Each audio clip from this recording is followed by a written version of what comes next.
всех за провал и успех. Чем ты выше стоял, тем трагичней финал.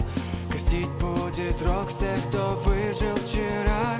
Но делаем вдох, наша кровь горяча. Мы отправимся в бой, ставя на кон сердца. Подошвы в грязи, но сотрется она. Стихает напев, лишь скрипка слышна. Когда гаснет солнце, властвует тьма.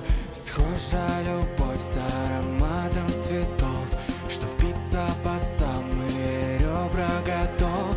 Касается ночь холодной рукой, и звук в отдалении тревожит покой. Сладкий голос ее будет жить в голове, пока не достигнем свободы мы все.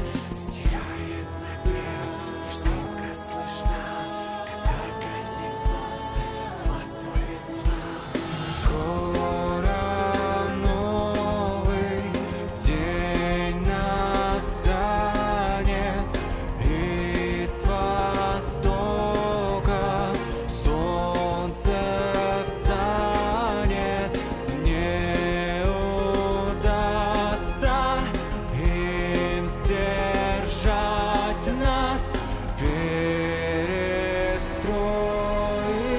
все на сей раз.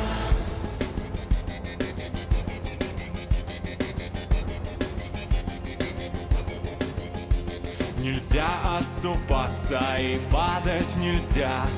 Нужно держаться, нам сил не щадя. Хоть гибель близка, так же как ночь, мы битвой живем, не сбежим точно прочь. Кровь на наших руках и ноги в грязи, принесшим болезнь, пощады не жди. Стихает напев, лишь скрипка слышна. Когда гаснет солнце, властвует тьма. Скоро новый день настанет, и с востока солнце встанет. Не удастся им сдержать нас. Перестроим все на сей раз. All right, welcome. I haven't played this game for a year now. Will be interesting to see what it will look like.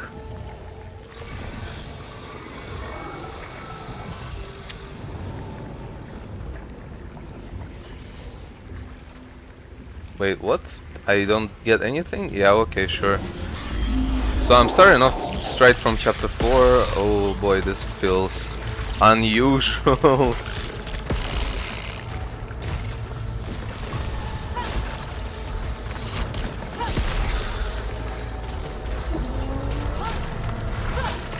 Oh boy.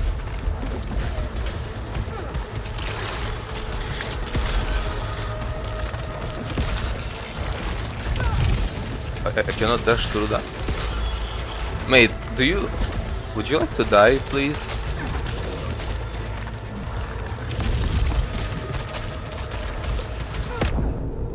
Huh.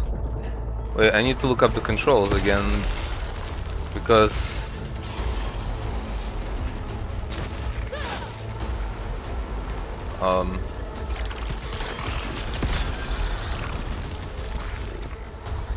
what is my old fire mode?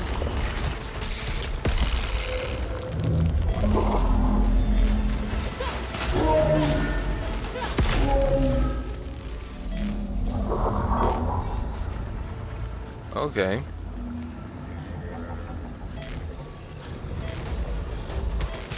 Wait, yes. Tell me. Oh, it's Q, really?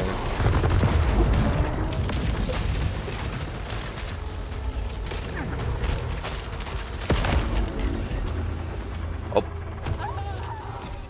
Nice, I almost died from the first level. That's exactly as intended. Okay. Before I'm gonna start claiming this is going to be some kind of speed run, I need to make it at least through one single level. Parasite, what kind? Oh boy. No, thank you. Not yet. Wait. Uh. Audio?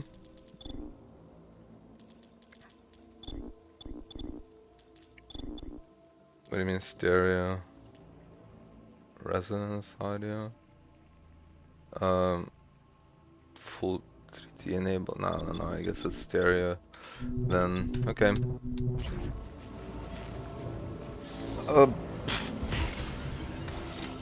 What? No, okay. It would have been better if I just had to reset at this point.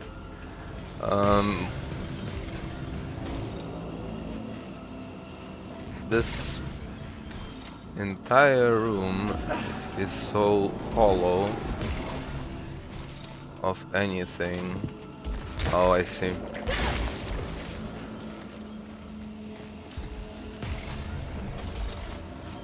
Wait. Yeah, lower DPI definitely works better for this one. What is there?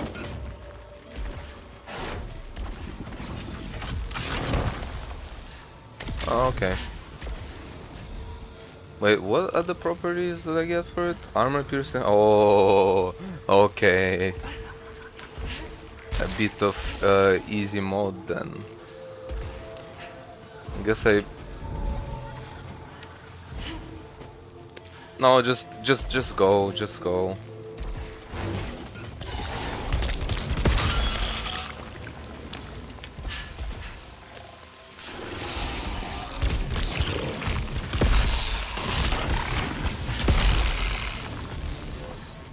Wait, what happened to the whole leech round situation? I thought that's what was supposed to be happening, or am I just doing that lower damage? I guess so. I think this is timer based, so I just didn't make it there.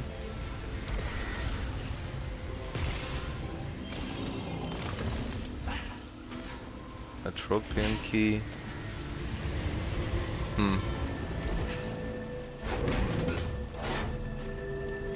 Oh, it's one of these. How many? Don't tell me it's just one.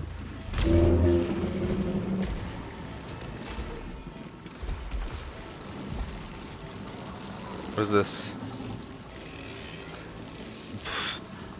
Right.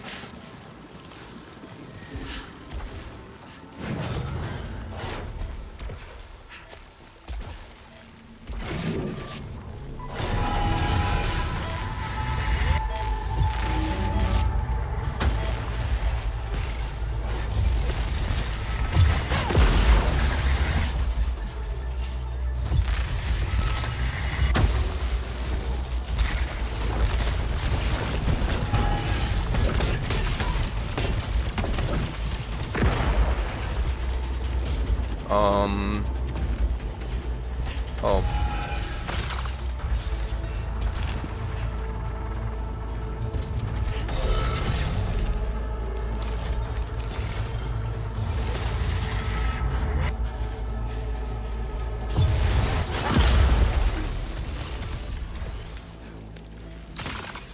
While it's traditionally, well, or generally considered to be at least a semi-difficult game, it's a matter of getting used to it. And kind of getting it to click for you more than anything else, I think.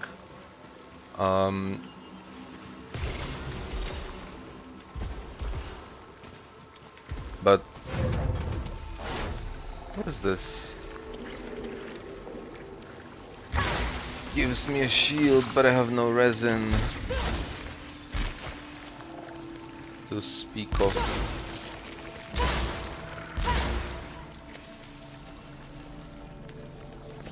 Obolites, I mean, not resin. I'll have to relearn the vocabulary of this game. No? No, not even close. What is the... What is this? Suit repair efficiency.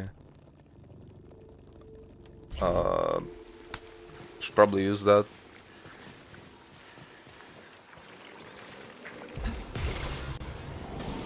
Oh, I see.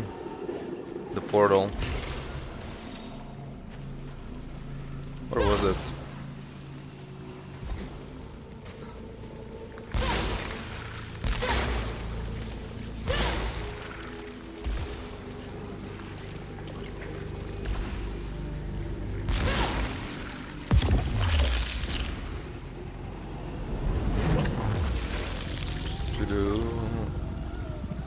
Oh, it will give me some garbage. Oh, you know what?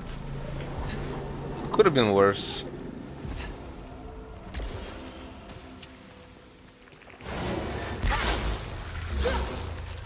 How many? 136. Yeah, I don't think it's happening in this room.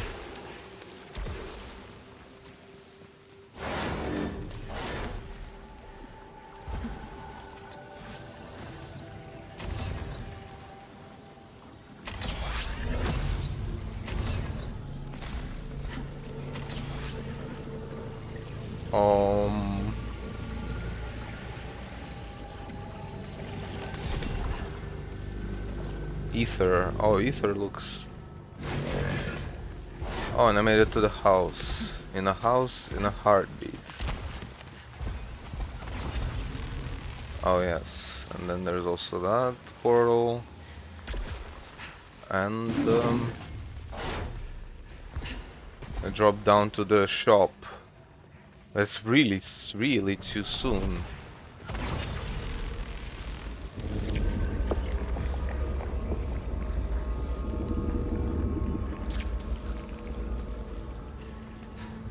Like, huh?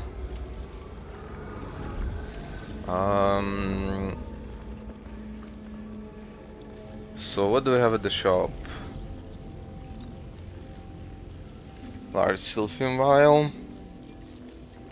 More powerful melee attacks and breaks heal barriers. Useful. Not bad.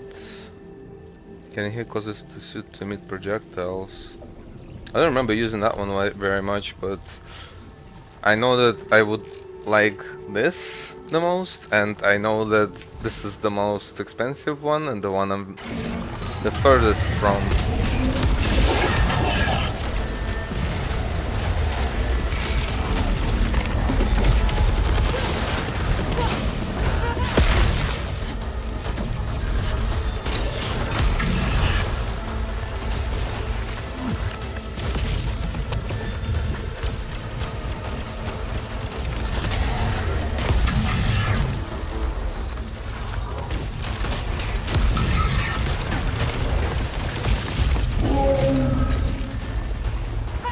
What?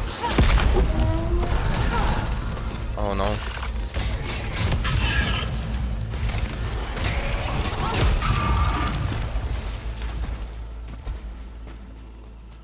Well.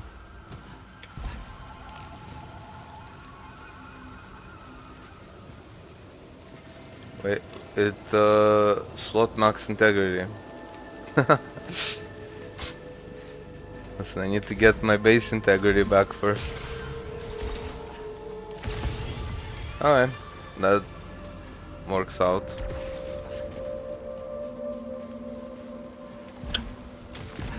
Challenge room. Not this soon.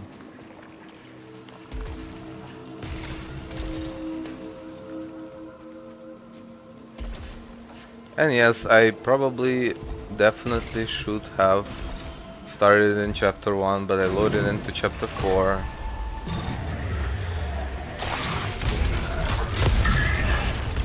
Oh no!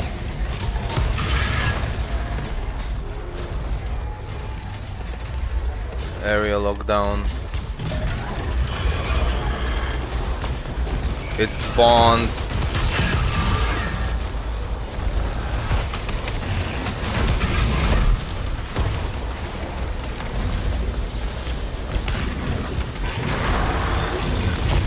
Oh shit.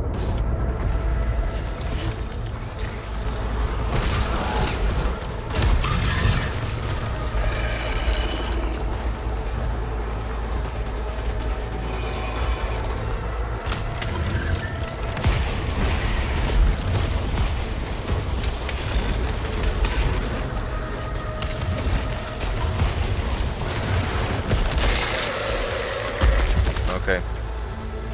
Live to see another day. Dreadbound. Expanding shards staggering. Only 3. Well, I could use it to like slowly upgrade it, upgrade the returning damage. But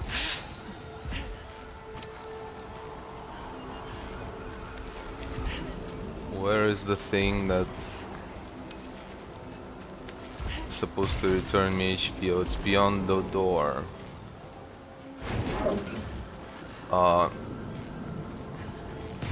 Right. Wait. What is this? To unknown. Oh boy.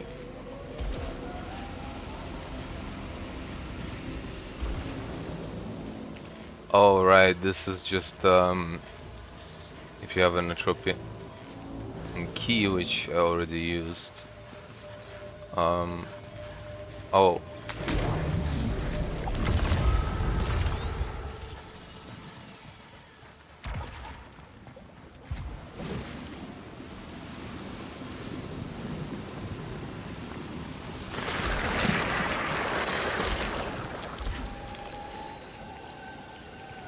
Yeah, this is just malignance.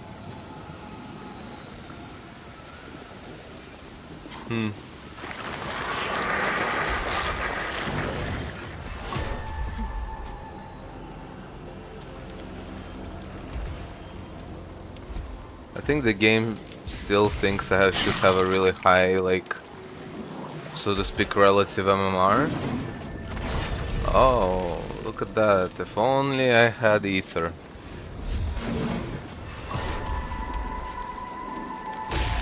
Alright, let's go to random location and find out. Oh, it's a bunch of obolites. Oh.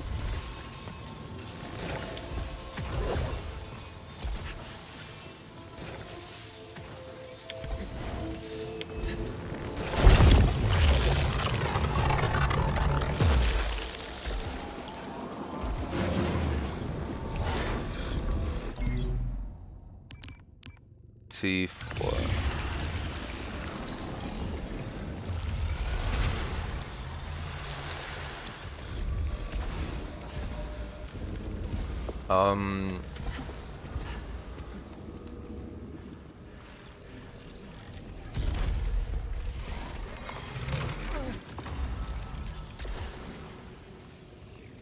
Right, so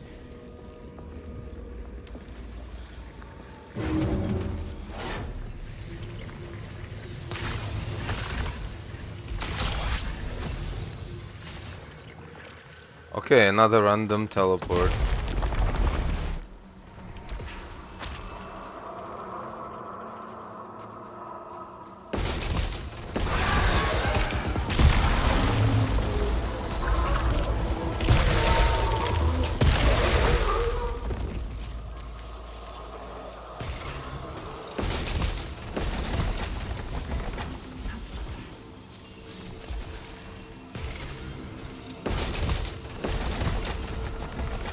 Okay.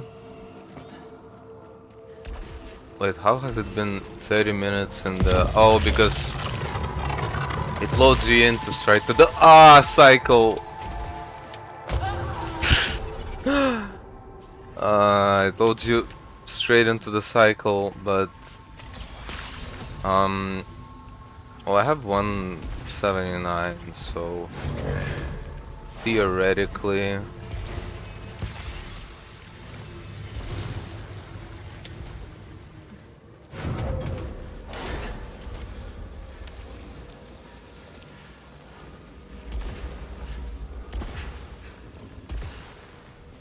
Okay.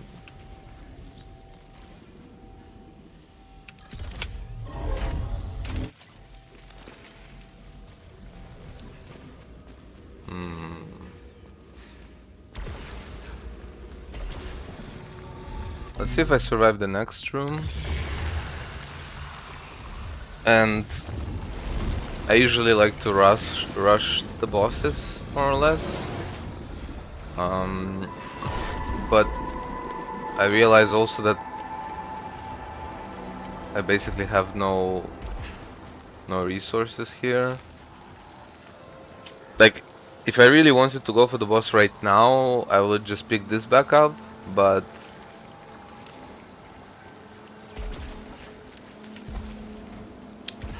Dreadbound is an...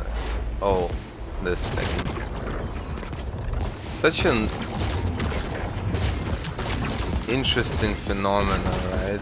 Infinitely regenerating, even if you actually successfully make it fully disappear on the surface, it will always restore back. And the free weapon. Wide maw. No bonus damage. Wait, how is that the effective range if it's a lie? That's how.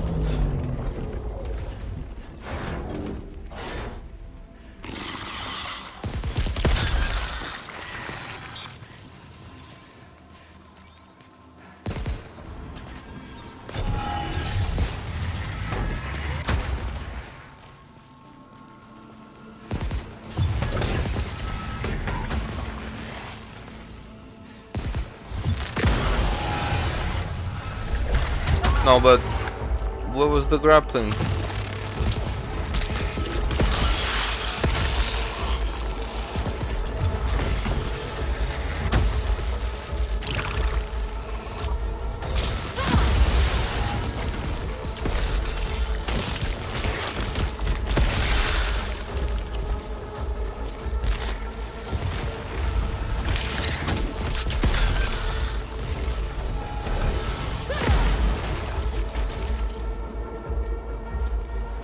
What opened up?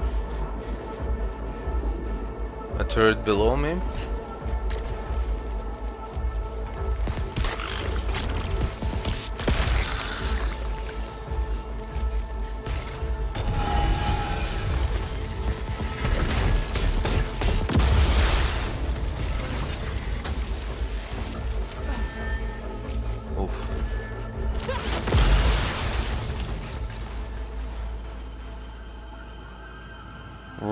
Okay.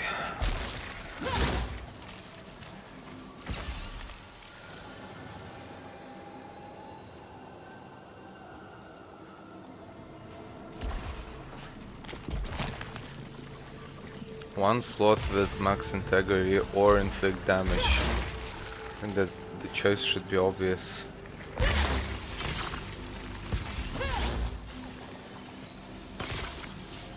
If you're literally max HP, then sure. Have a gander, have a risk. Wait, so all of these are...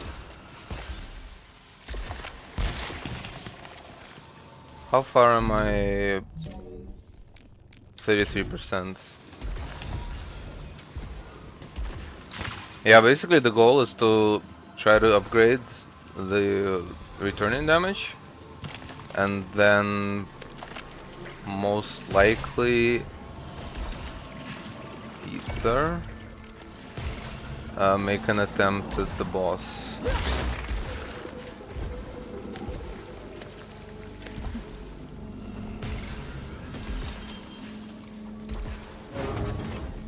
Oh, it's the final arena.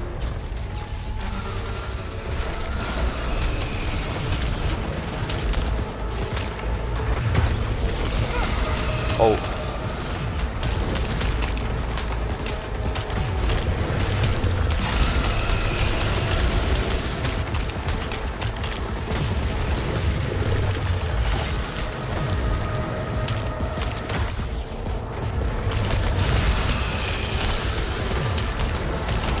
Oh.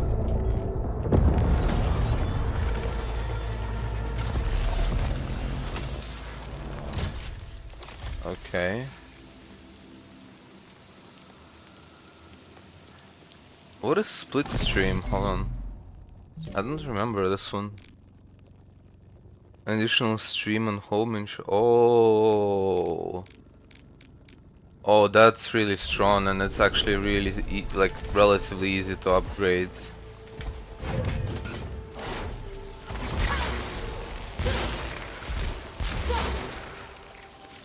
I don't think this one here is a freebie, no. Oh, but it would be so nice to have.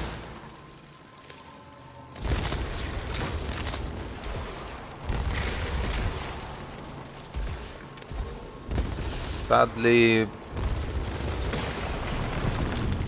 golden eyes.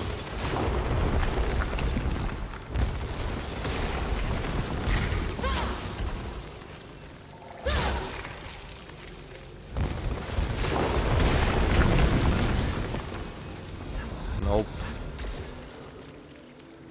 Astronaut. Not here.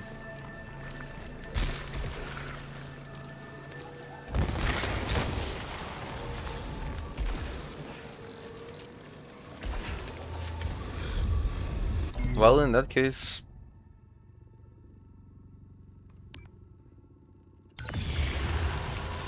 I'll have to go through some more of these. Oh, oops.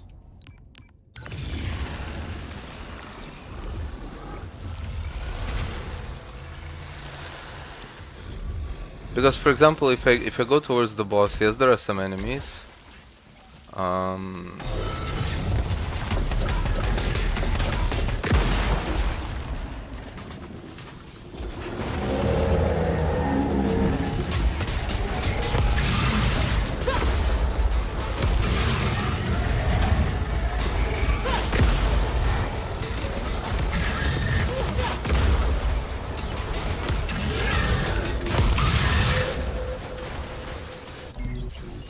But it is not enough for split stream. Oh.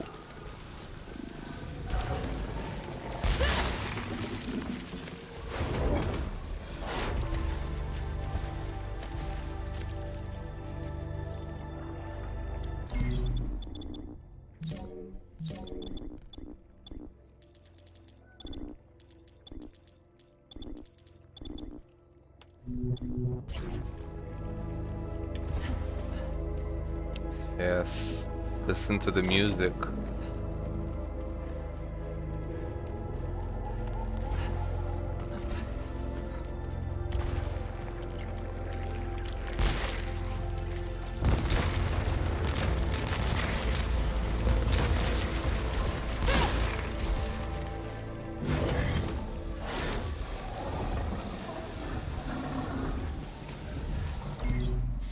Nope. Back to the other room we go.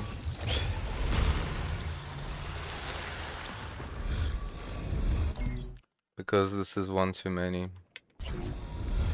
Oh, hello. Actually, if you destroy them like all, I think it causes like enemies to spawn.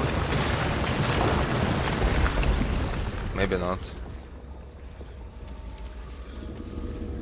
Maybe not necessarily, maybe it's actually more random. 241.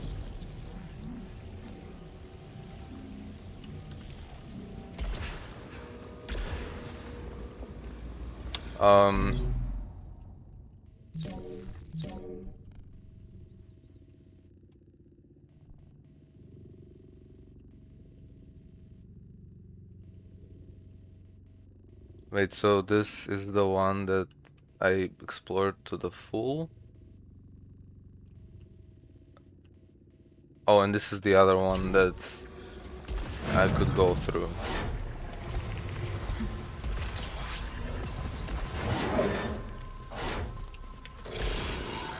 No, but what?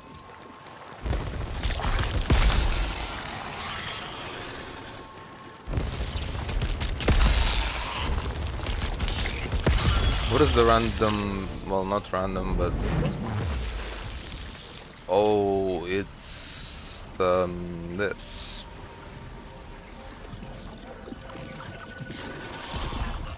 Ether. Oh, hello.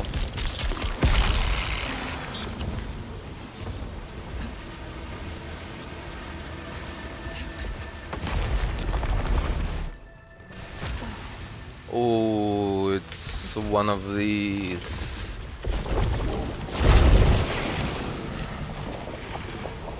And nothing else? What did I even pick up? And then there is also ether on the other side, I'm pretty sure, yeah. It's like a lighter purple violet color. And beyond we go. Oh, but no, no, no.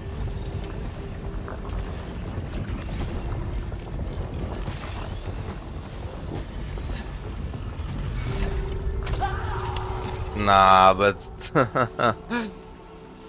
whatever.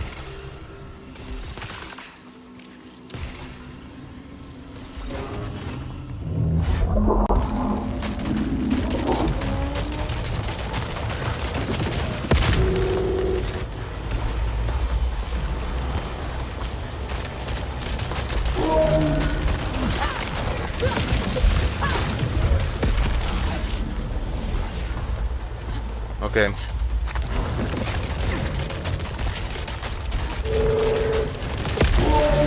It's only a slight increase in damage at the end of the day. But it's a more sort of consistent stream of almost constant fire. Yeah, protection by 10%. And I think that will be all for it.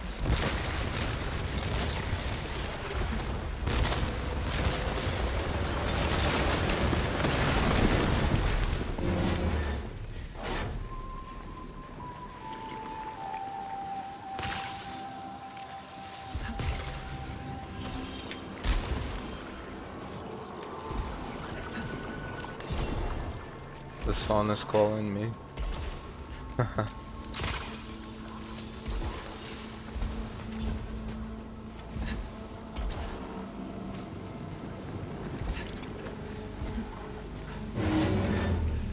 Wait, right.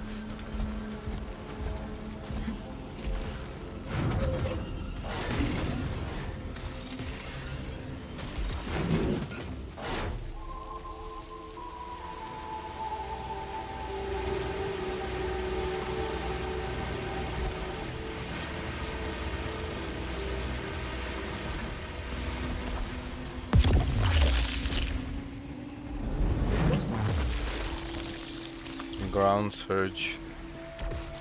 Sure. Actually, I didn't even explore this area fully. Broken calibrator. Another ground surge. I don't know how I would even be able to use it against Hyperion. Wait, so I literally had to run my way back? I don't mind, but it does feel a bit out of sorts, so to speak. Okay. C8.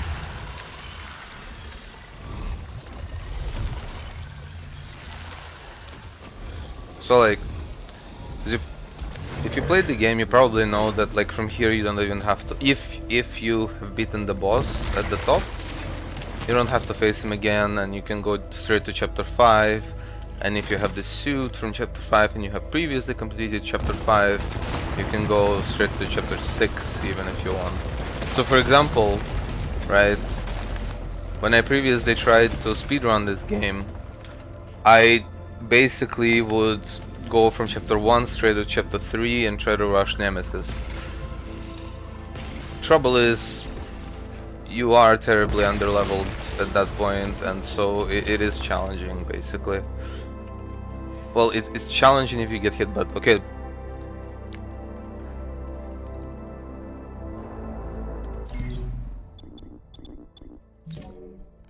Let's really try to listen. What does resonance do?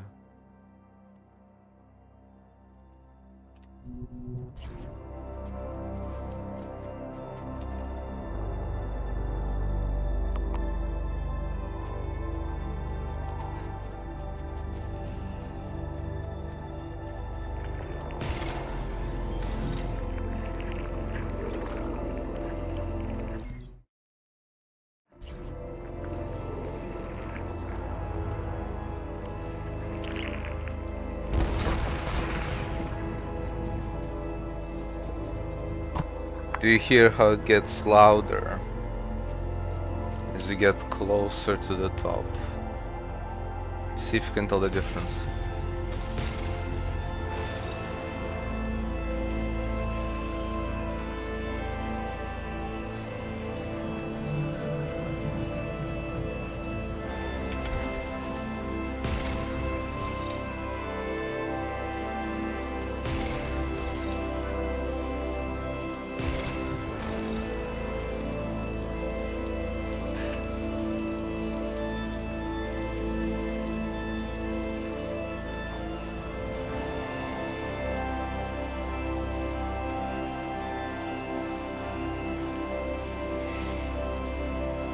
Man,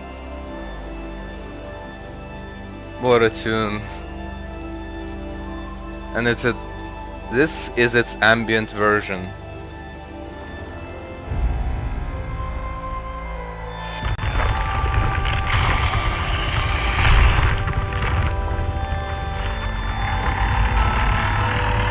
Let's go!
I don't think I will live.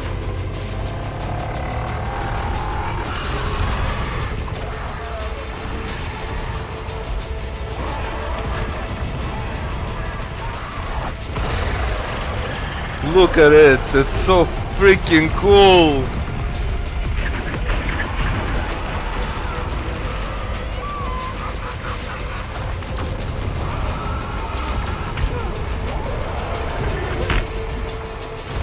I don't even know if the ground search did anything. Oh sh.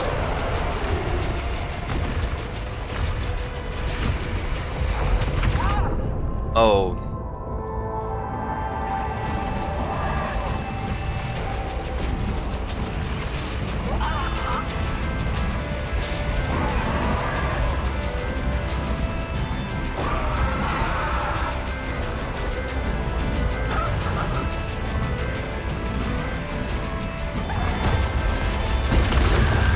Oh.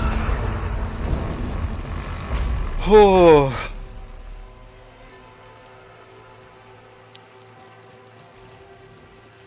That feels good. Oh man. Yep. Okay, well.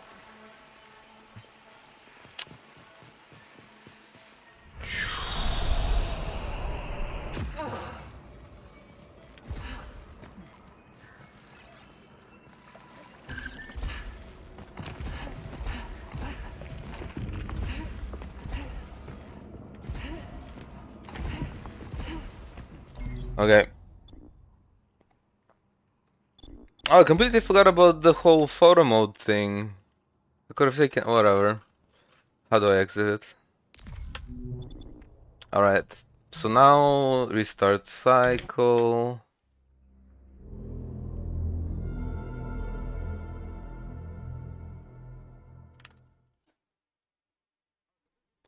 Ah, Как я раньше-то держалась. wait, what?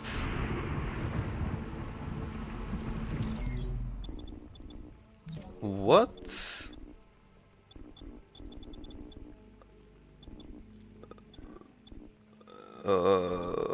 Wait. What even? I'm so confused. What language was it even that she spoke in? What? What? Oh, really? I didn't even understand what she said.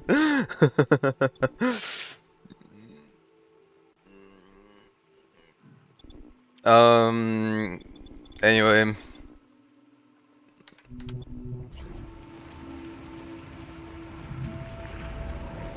Right. Wait. So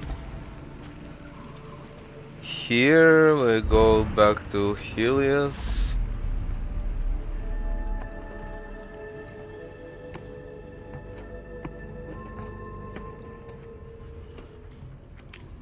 What is the challenge of the day, actually?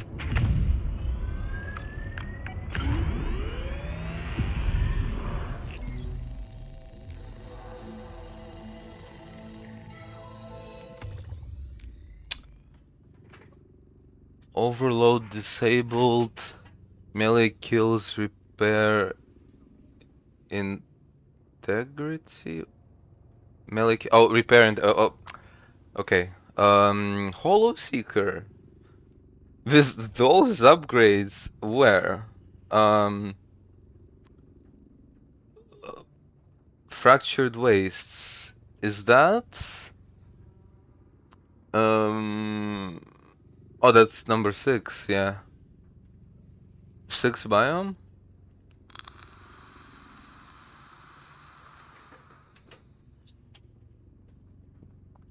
Uh,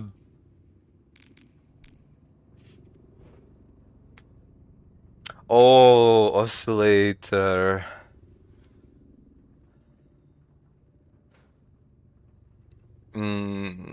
It's kind of a 50-50 thing.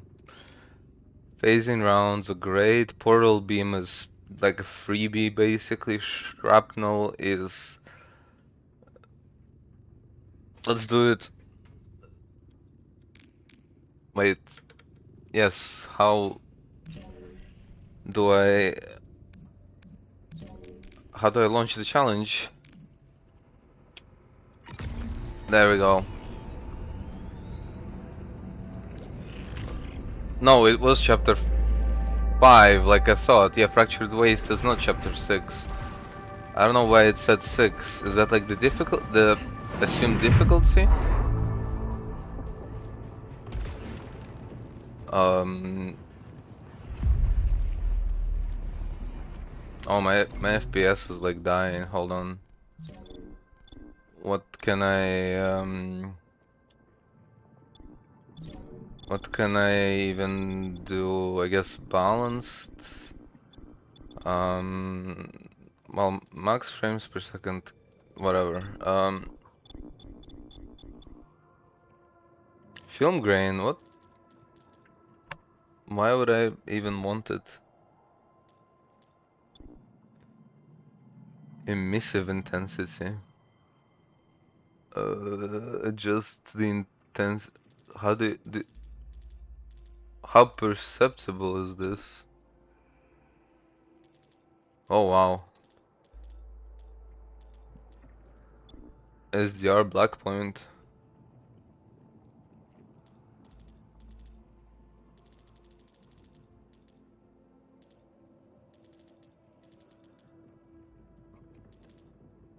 I'm not sure.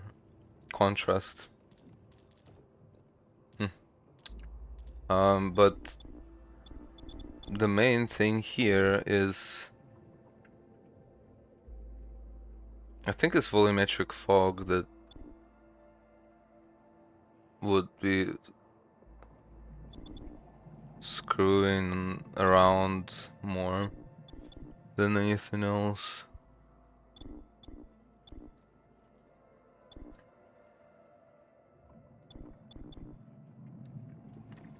Oh, wait, what? Oh, field of view bias. Let me try. I don't think I actually. Why would I recompile shaders? Well, I mean, maybe that would help actually. Sure. Won't take long. Okay.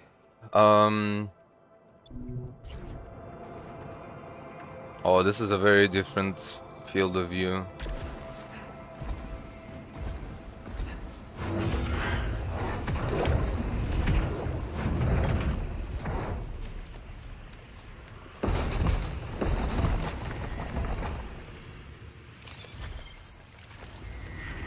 What is going on here?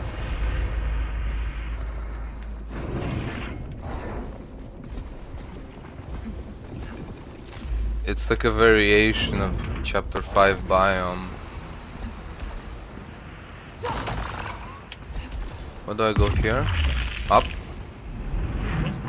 And why?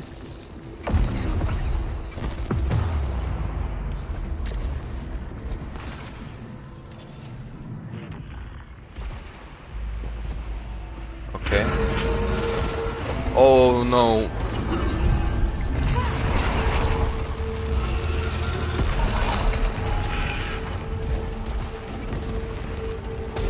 Look at how it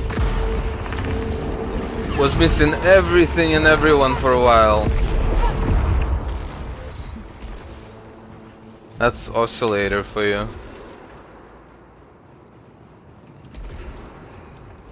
Okay.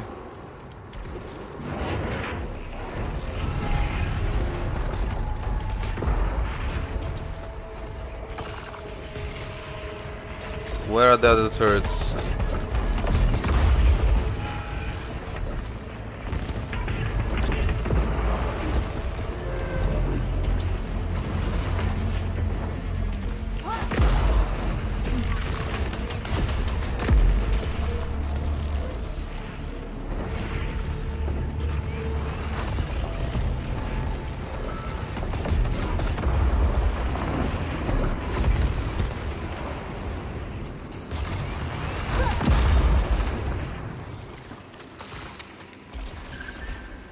Okay.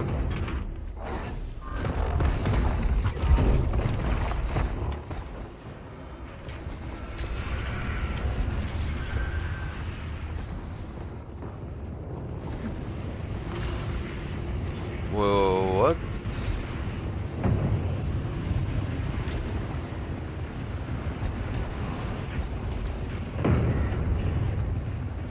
I don't know.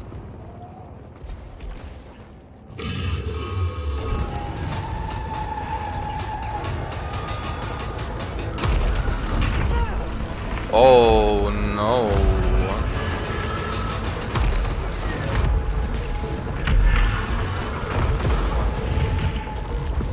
Yeah, my multiplier is reset.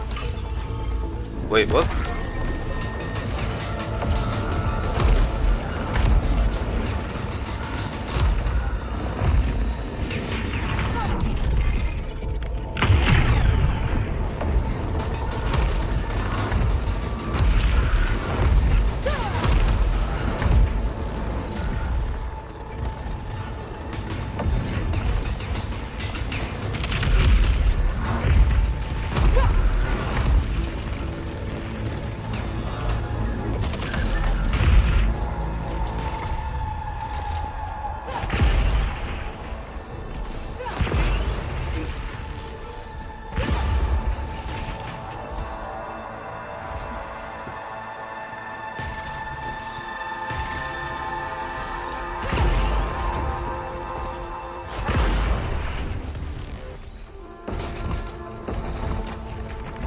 The time probably matters.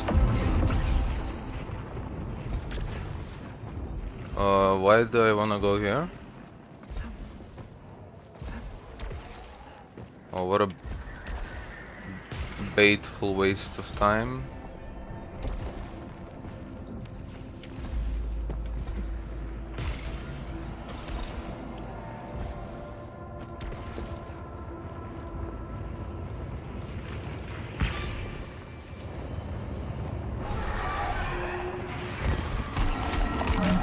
You.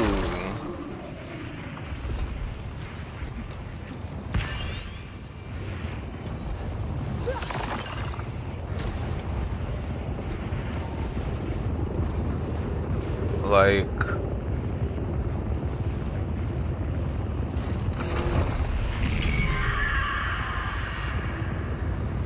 for that was a scam. Well, the good news is that damage reduction while stationary is very insignificant because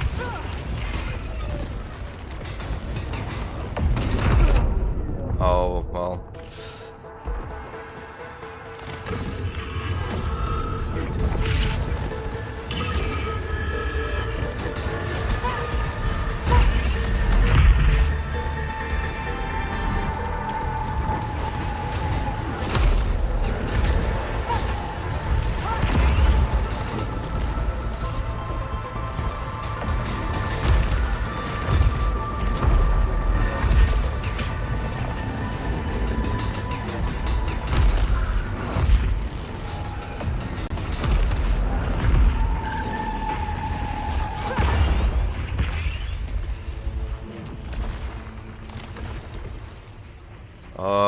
Where are the others?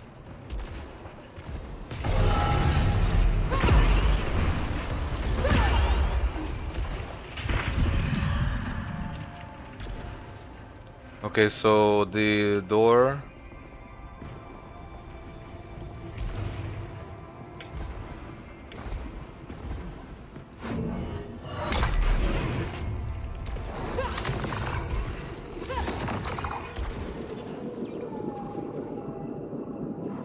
It's bait, I'll just...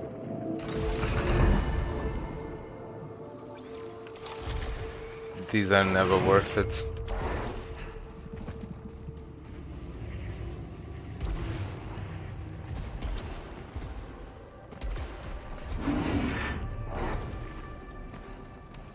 Oh, and basically that's it. Wow, my score is extremely low. But okay, but so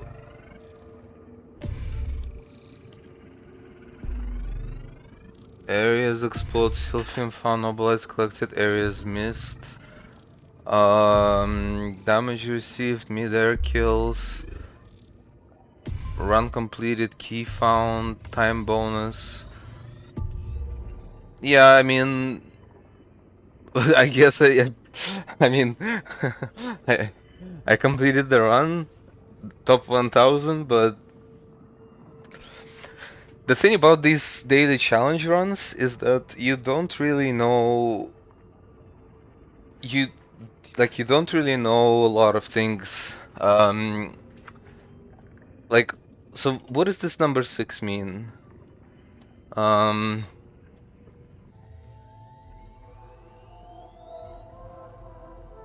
does 6 reflect the difficulty in any way, or is it no, don't disconnect. We're going to examine it thoroughly because as far as Returnal goes, right, you can beat the whole game like from chapter 1 to chapter 6 if you take all the challenge rooms and explore absolutely everything which is absolutely not necessary, it would take you about,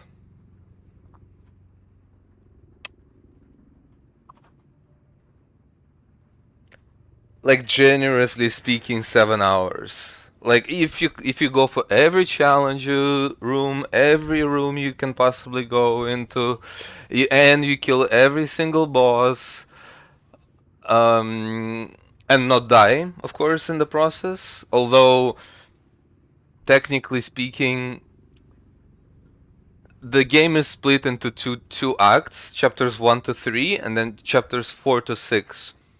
So when you get to chapter 4, you get your health, all of your upgrades, everything gets reset, and you start again with a pistol.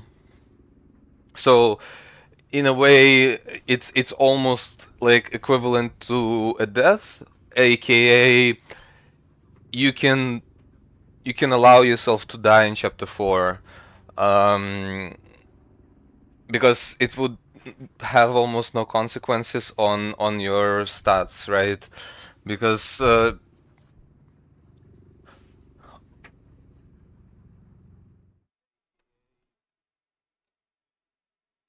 so in other words,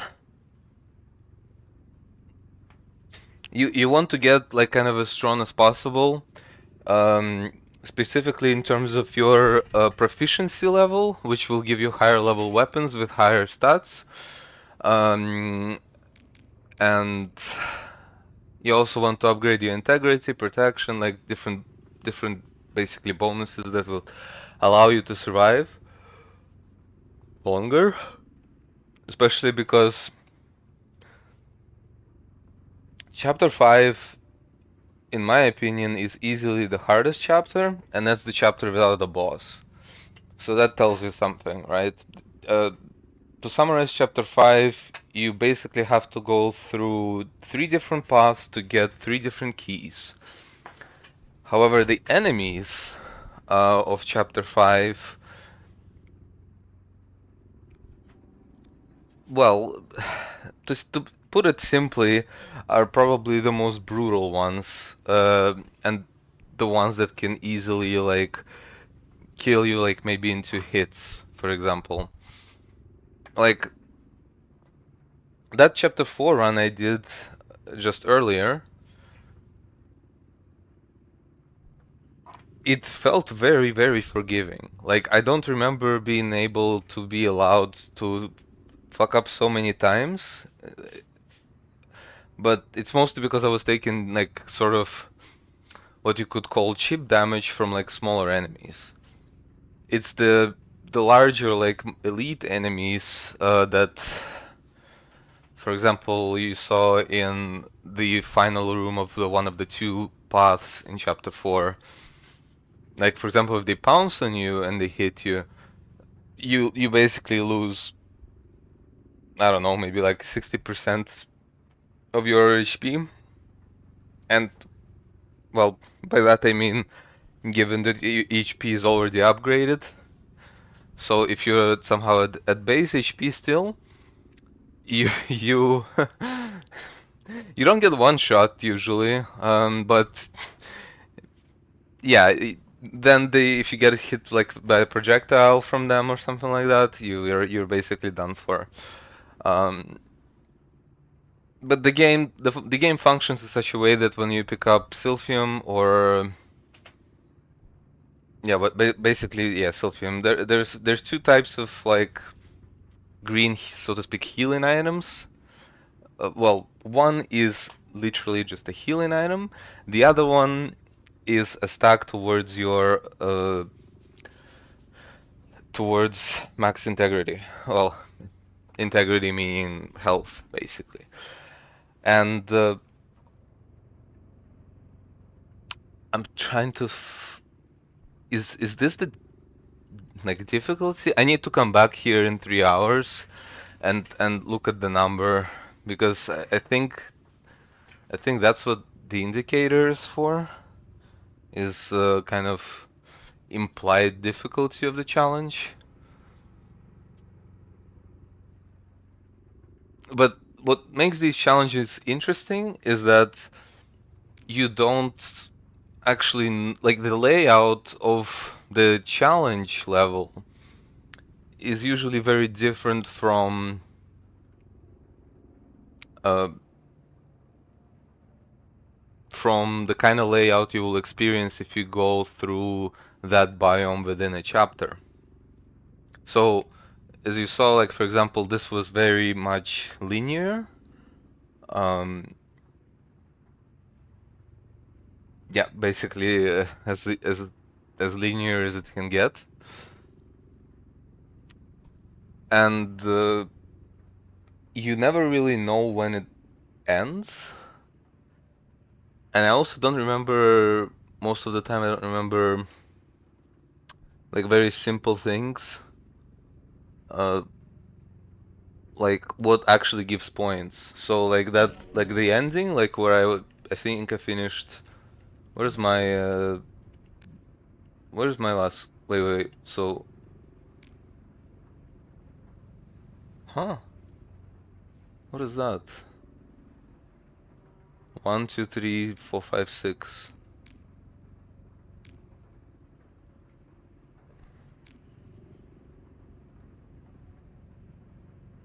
This guy didn't complete the run, but got third highest points. Must have gotten one shot or something. Or I don't know.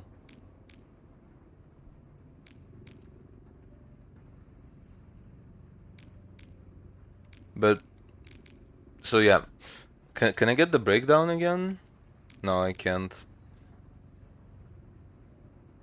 But I was under 100,000, basically, right? If I recall correctly. And so I was under 100,000. But then, when it calculated like the total score. Wait, what do you mean?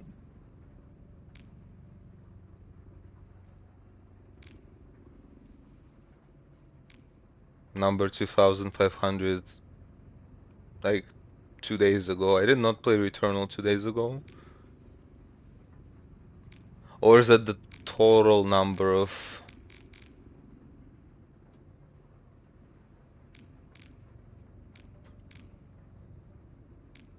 Or the total number of daily challenges is 6. Wait, so...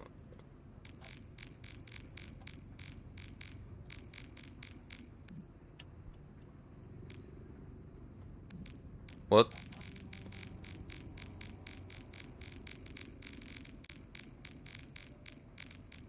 Doesn't matter. Point is, challenge completed. The main thing, besides the fact that you do not know how long it will take, because for example, you don't see completion time. You only see the score here. And obviously, the faster you complete it, the more time bonus you get. But I saw that you also get points for... You lose points for missed area, you lose points for taking damage. And well, you get points for like many different things, and like for example, I think mid-air melee kills gave the highest amount of points, but it's also the stackability. So for example, I noticed that like when I got like three melee kills in a row, like closely to each other, like it gave me some pretty good points. Um,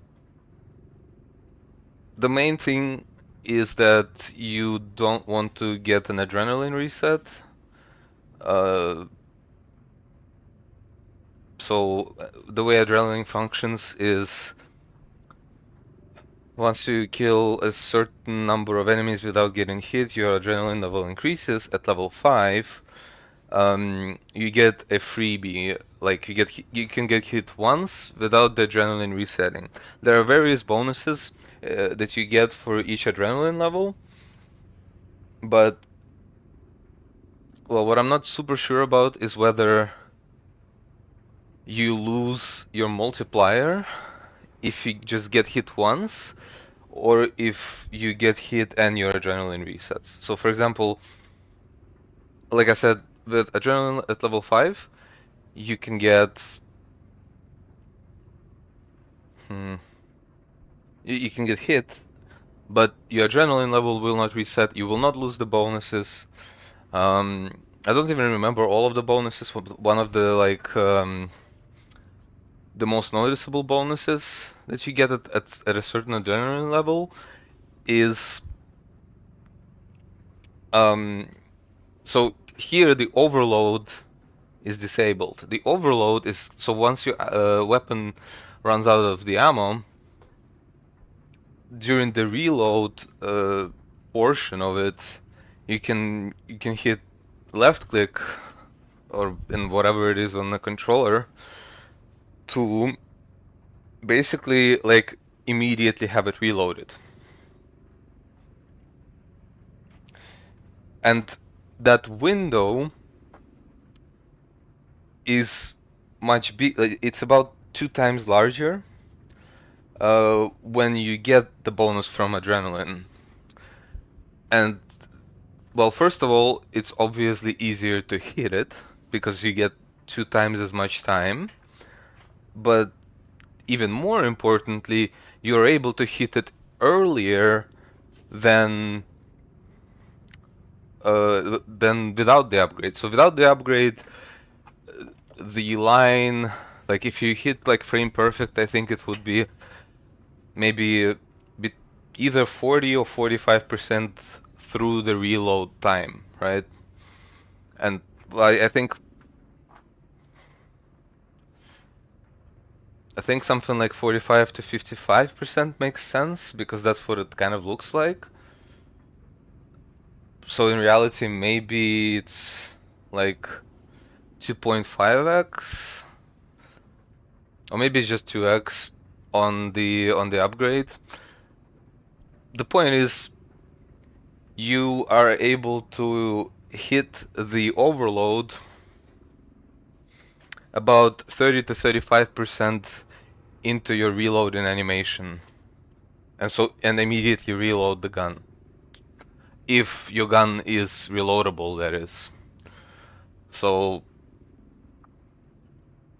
sadly, like you just have to go through the game to kind of be able to see all the different guns unless there's a database.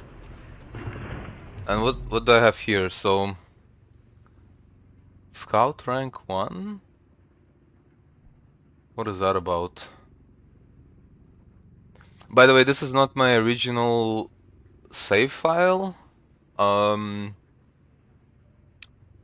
when I recorded my YouTube videos of my walkthrough or playthrough through Returnal, I basically started brand new. So, um, for example, the database matrix, like it was much fuller. The database matrix most likely refers to various like yeah, my stats were much higher overall because I played much more. Oh, this is data from last hour. And most of these deaths actually came from. Well, that's something I'm actually not extremely sure about.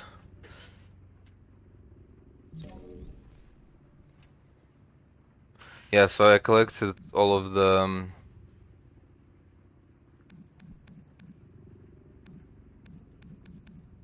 collectible like ship logs.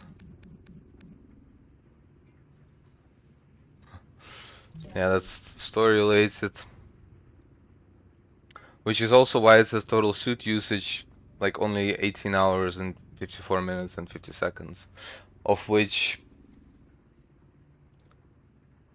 there were at least some hours where I spent in the Tower of Sisyphus. I guess that would be the best way to kind of. Is there something here? No, this is how you start the game. Here you can. I don't remember what happens when you sleep exactly. And this is how you can go back to chapter 1. What does happen when you sleep?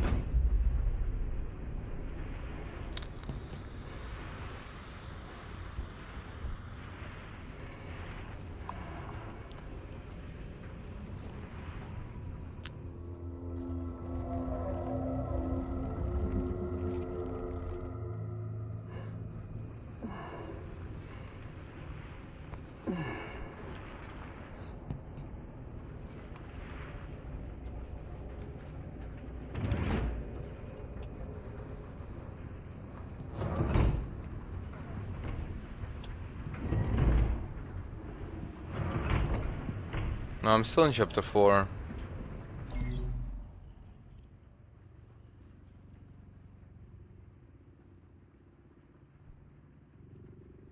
Okay, well, let's see if the deaths increase if you go through Tower of Sisyphus. But that's the other replayability feature of this game, is basically infinite tower.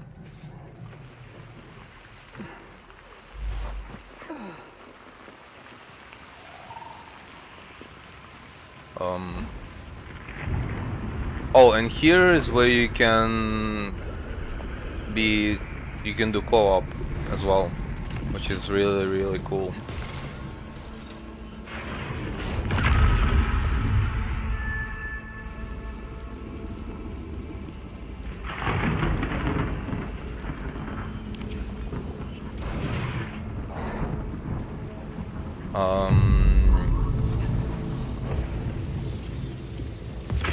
But Tower of Sisyphus features its own side story too. It's also just a matter of like the progression is a bit different.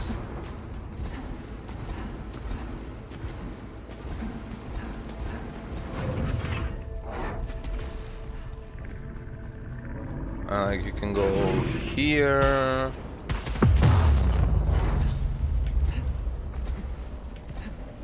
Here you can activate memories related to the story pertaining to this tower DLC, which I'm not going to go into with details of.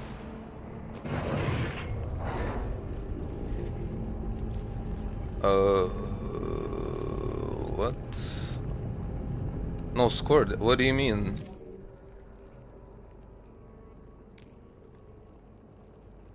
Oh.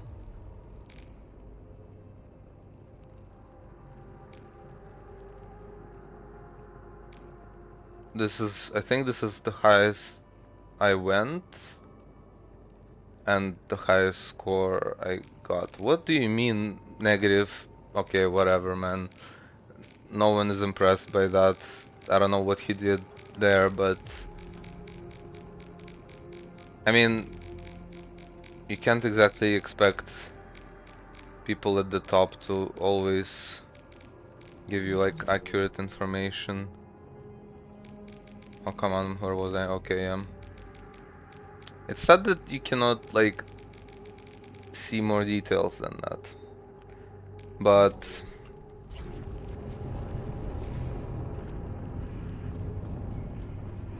this is how you return to, like, you leave it.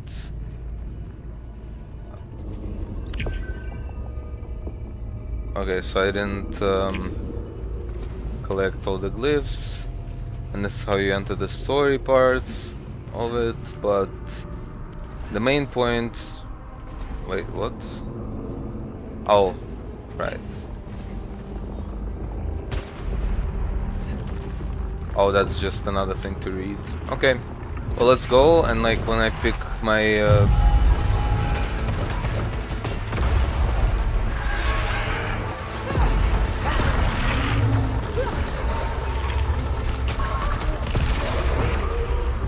nah, no, just the bonus. Okay, what? Oh, it's you get to pick both, and you get your first weapon after the first room.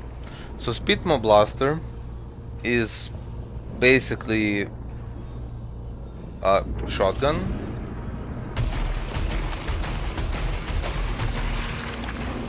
So the higher your proficiency level, which is at the bottom left, now it's 3. Eventually you get more than one perk on your weapon. But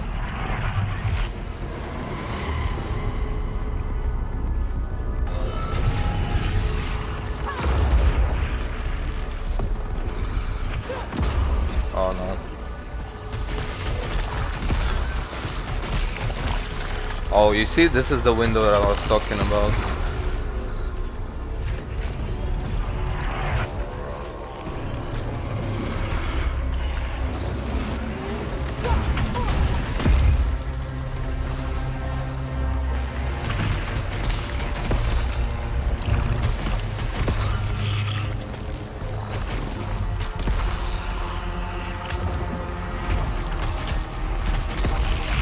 Oh no.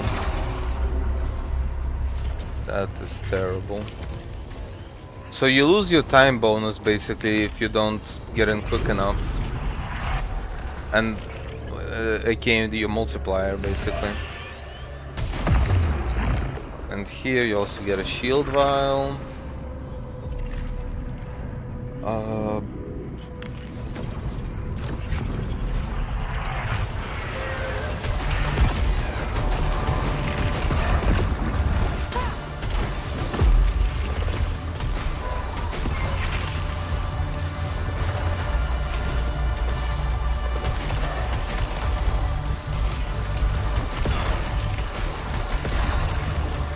So you see that?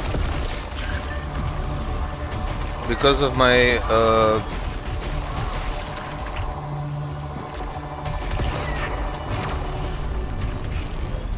yeah.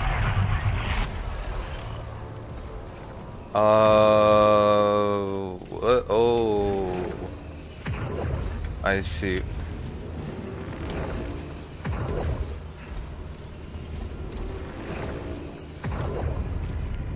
So let's see what other weapon I can get. So Rotland Globber. As you can see, past 5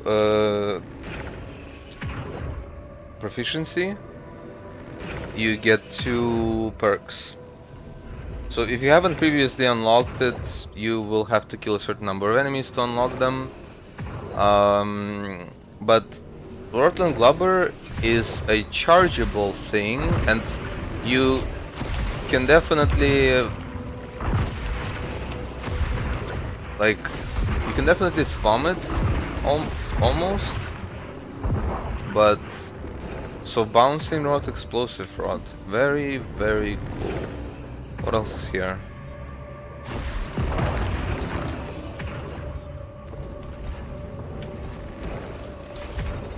Another shield vial. The good thing is you don't lose multiplier here, you don't lose score, I'm pretty sure.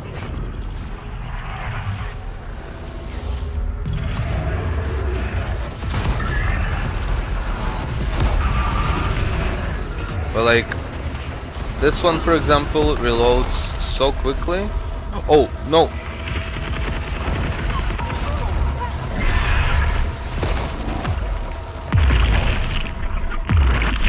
Okay, so those are basically your Twinkling Titanites equivalents.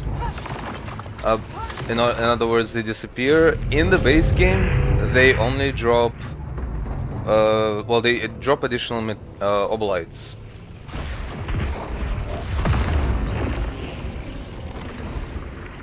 Here you can get an Atropian key, and you get a damaged fabricator, which is like it makes a random item in exchange for an increasing amount of obolites. I don't remember what. Oh, I do remember what you would need the obolites for. Okay, let's do one. Okay, how fuck did I get? Ah, not bad. I'll take it.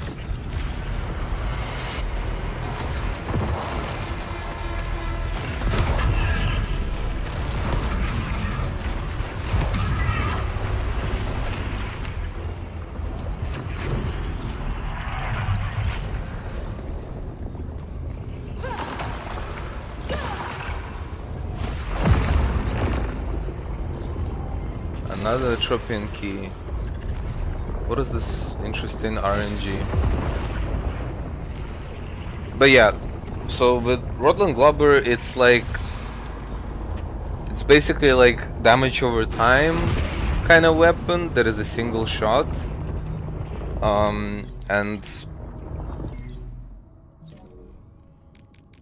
like yeah, bioengineered weapon. Fires acidic fluid. Charge weapon to launch further. Bouncing rod, it bounces once before exploding. An explosive rod, they explode on impact. Otherwise, you have to be much more precise with it.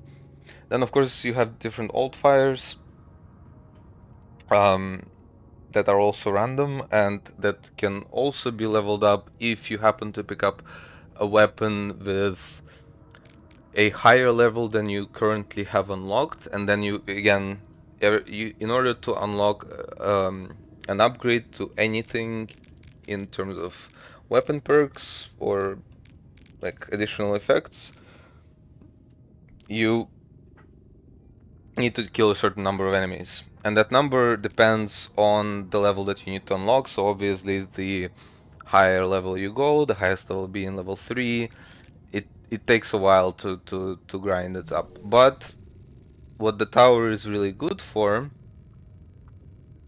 Oh, I'm missing a fragment. That's a good reminder. So, okay, completely change of subject.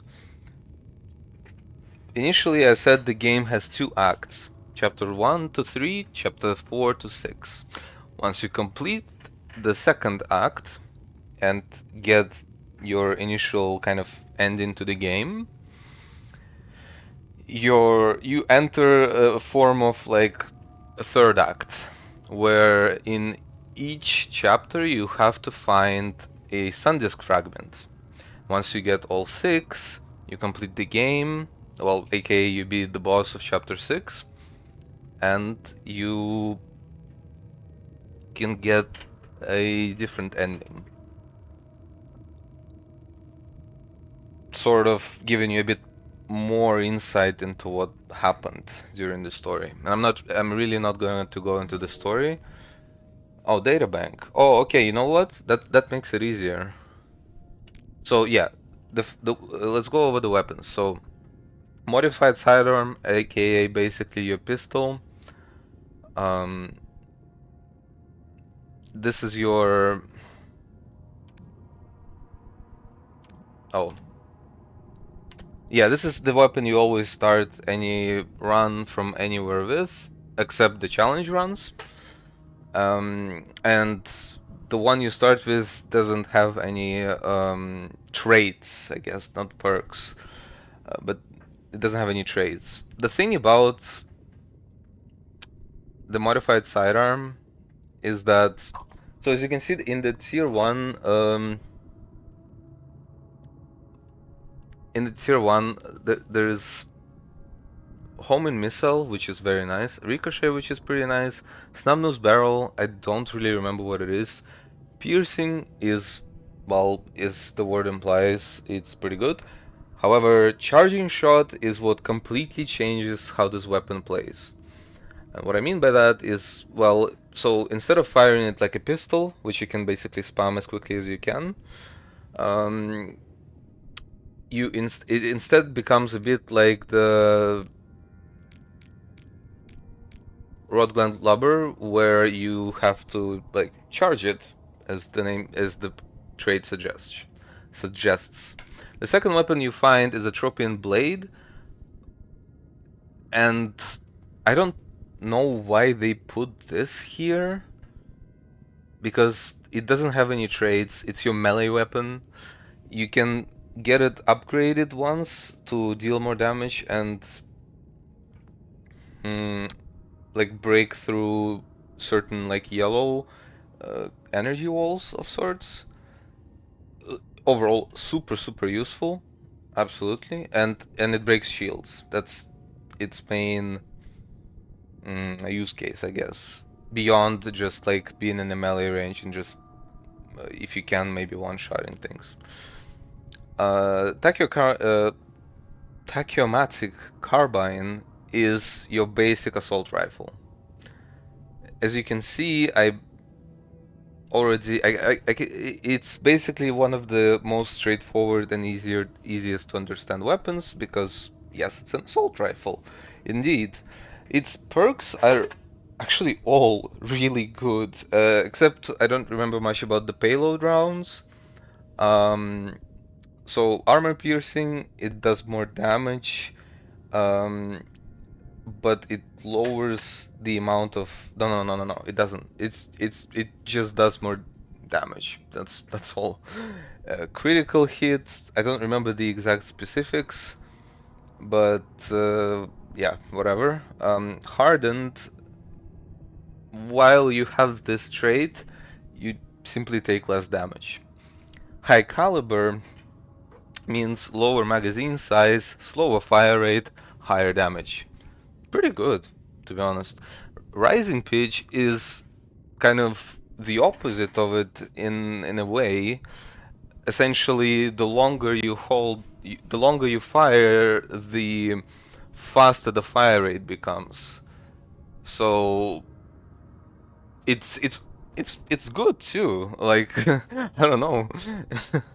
It's I would say it's especially good with leech rounds, and leech rounds, as the name suggests, basically you fire at stuff, you regen HP, or maybe it's upon killing enemies, like that. I don't remember the absolute specifics of, but you can tell that this one is upgraded to the max, and the payload rounds is only at level 1, so part of it is that the game seems to detect to an extent what you like and kind of sort of offer it to you a bit more. I can't confirm it, but that's what it feels like. Hyper accurate, it's self-descriptive. Accelerated, this one I actually don't remember. And like, so the last two over here, like the final tier, so level 25 proficiency, you usually only get it in chapter 6. Or you only can get it in chapter 6 because yes, it's 5 proficiency levels per chapter, per biome. So you start chapter 4 with 15, you can go up to 20 but not further. And then if you want to like maximize your weapon proficiency, you can go through the whole chapter 5, but the maximum will be 25. And basically all this means, for example, okay, let's cover the speed mod blaster. Like I said, it's a shotgun. except different kinds. So there's a wide maw, narrow maw, it's the spread, and then there's a slug shot, which basically turns it into like almost like a sniper rifle, basically, um, of sorts. And then there is explosive speed, and then there is a rapid speeder. And again, I don't have these upgraded to that much simply because, again, this is a separate save file, and then I wonder if I can still find the backup I made of my original save file because it would be a bit more fun. Um, but this game is random. And what I mean by that is we look at the Pyroshell caster. So this is the default weapon. This weapon is guaranteed. This weapon is guaranteed. Um, this one, I think you get it in like chapter. Okay, I'll be honest. Like, okay, this one is like pseudo guaranteed or pretty much guaranteed. But long story short, you can unlock all weapons except for one, or maybe I'm still missing one as well. Okay, let's continue. So rapid speeder combined with the slug shot turns it into like a machine gun.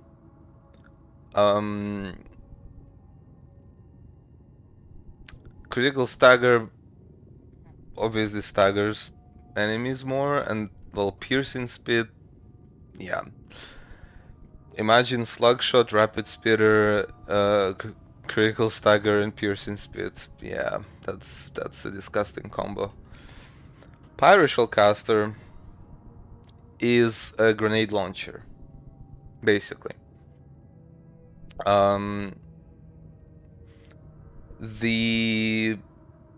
Its bonus is actually very interesting. But I only got it, I think, after beating the game. Whereas there's a chance that, for example, the Rod Gland Lobber is the other one that you would unlock after beating the game only. Which is sad because I like this one better. So a lot of its bonuses are really nice. I mean, the sticky bonus is that it sticks to whatever it lands on, and seeking flares gives it like a bit of a tracking to actually land onto enemies.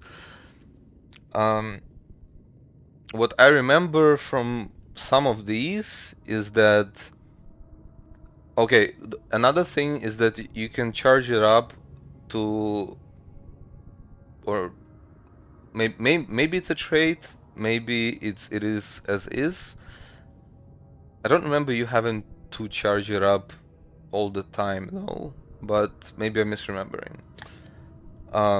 One of these makes it fully automatic and also extends its magazine, which makes it quite disgusting.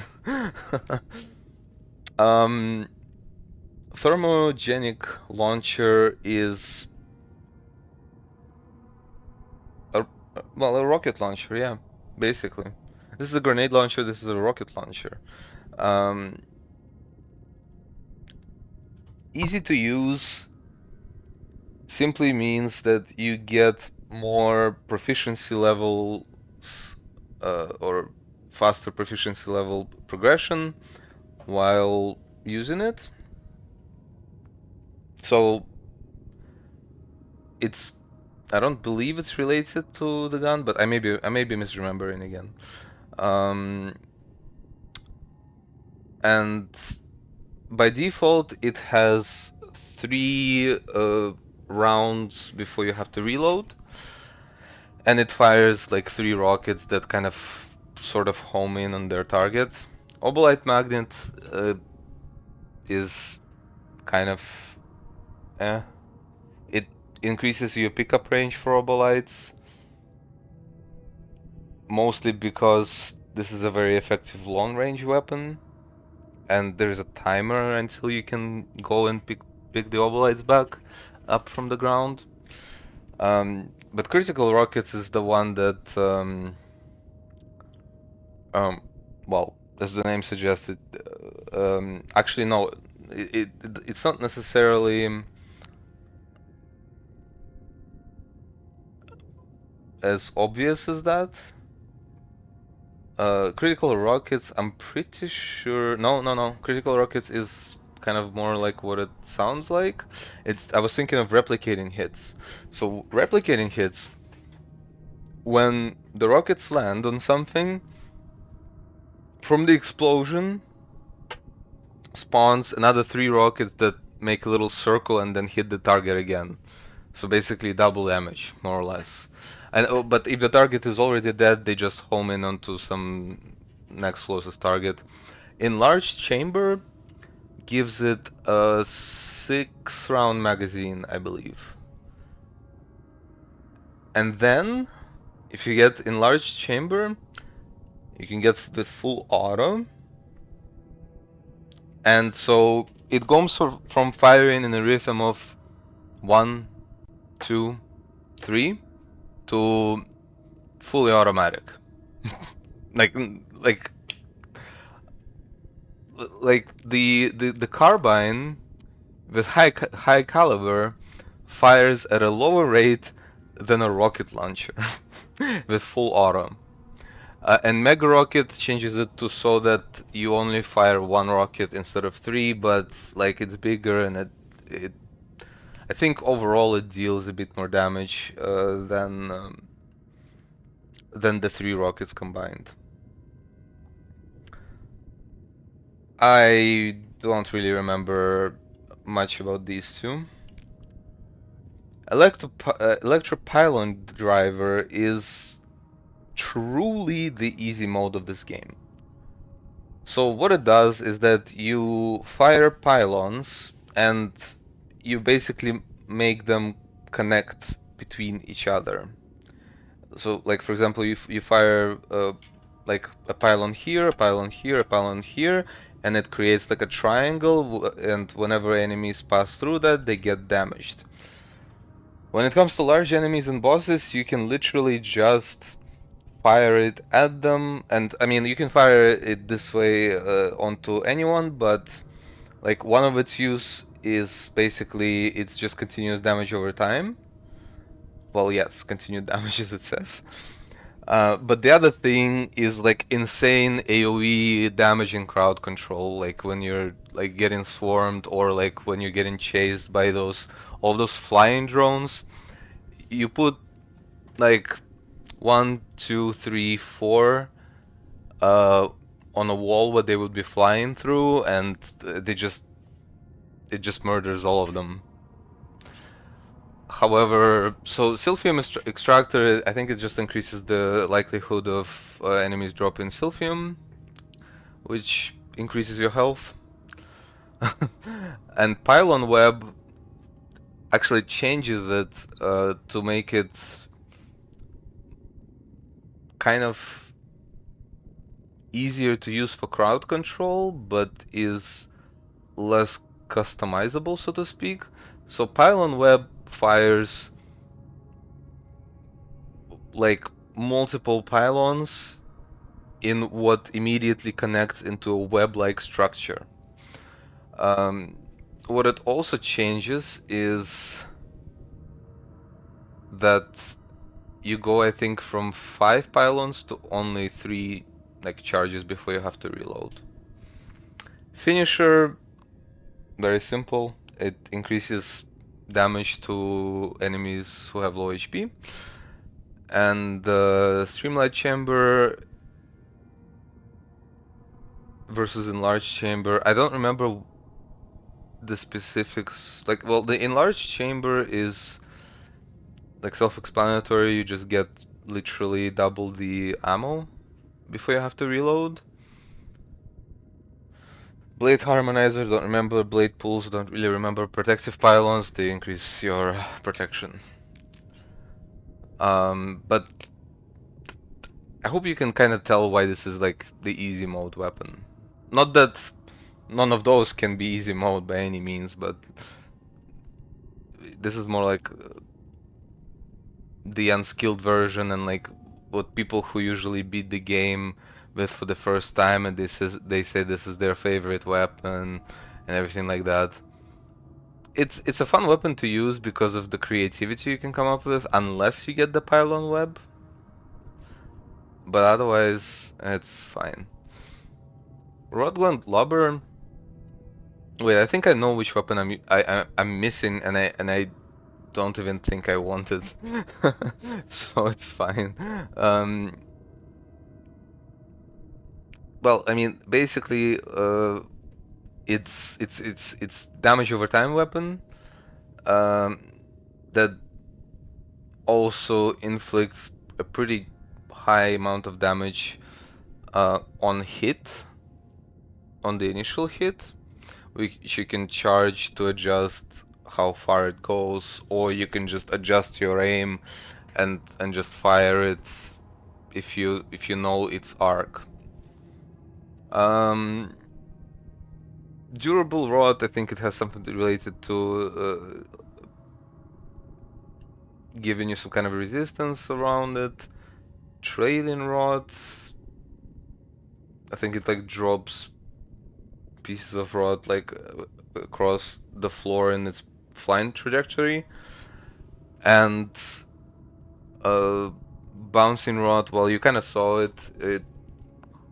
Yes, it literally bounces the projectile before it like explodes, or like it considers that it landed onto something. It's useful for like angling your shots against the walls for enemies that are behind the wall, for example. Tests your geometry, so to speak. Enlarged chamber speaks for itself. Explosive rod, well, we already read it. It basically increases your. It basically does it so that when it lands, it explodes. Protective rod. So I think protective rod is the one that actually gives you more. Durable rod lasts longer. It's a longer damage over time, I think. But so then is the caustic rod, funnily enough. Tendril rod, you just have to see it. It's disgusting. Hollow Seeker is a weapon that well, I actually beat the game for the first time with, or specifically the final boss, because the final boss has a gimmick that I basically only connected the dots with on its third phase. And how did I get to the third phase? Well, let's go through these first. So there's phasing rounds, which I think go through walls or through multiple layers of whatever. Retarget is well, once it hits some enemy, it also bounces it to another potential enemy. And waves is, well, you actually saw the waves during the challenge run, where in addition to its general kind of, well, first of all, what is a hollow seeker? It's, well, it says rapid breathing, which is to say very much a rapid fire, high high magazine, sort of assault rifle of sorts. But so it does its rate of fire is basically higher than the carbine's accelerating pitch,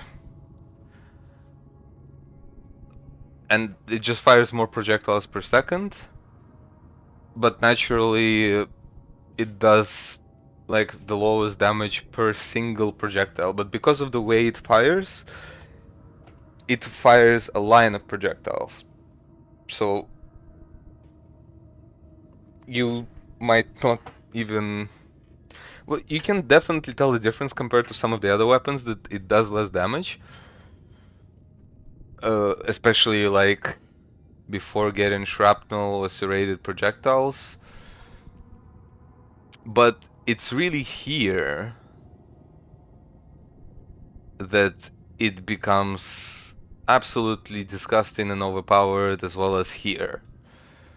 Yes, I'm talking about Portal Turret and Portal Beam.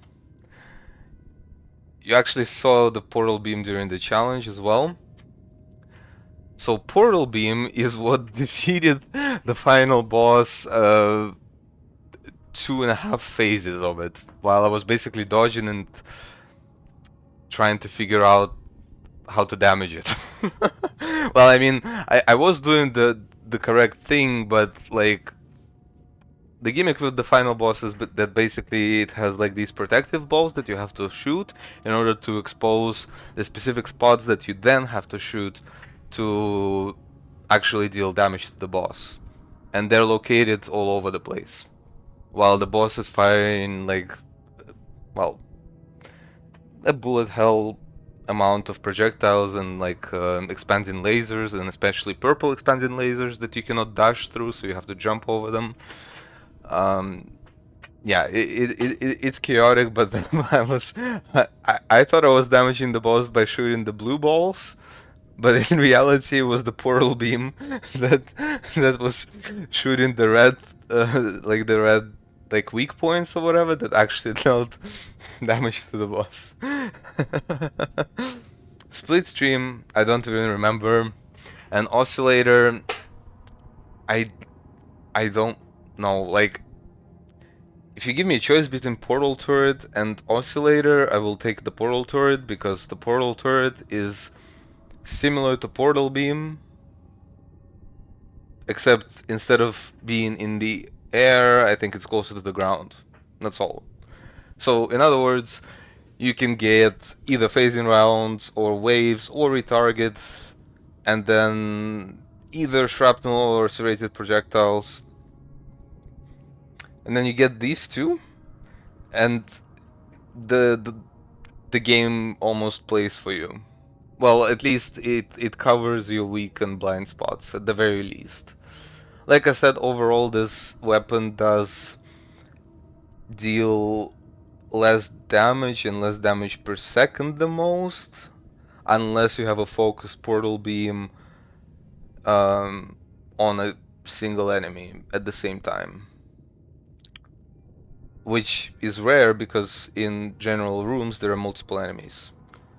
Finally, there is Dreadbound, and then there is Okay, let's cover the weapon that isn't unlocked, and I'm really happy it's not because it's my least favorite one. It works in a similar way as far as firing goes to Rotglenlubber, but except it fires like a disc that is able to bounce, and you can get it to be more than like a single shot, I think, but it just never felt good to use. Dreadbound is probably you would probably get the most polarizing experience with it depending on the biome context where you use it. Basically, by default it has 3 shards, but you can see you can get a 4th shard, which is extremely useful. But so what happens, so this is another weapon that, well, this is actually the only weapon that you cannot reload, because the shards that you fire, they eventually come back, and then you can fire them again. So it creates this system where in a close range environment, or in an environment where for example, like close to medium range, it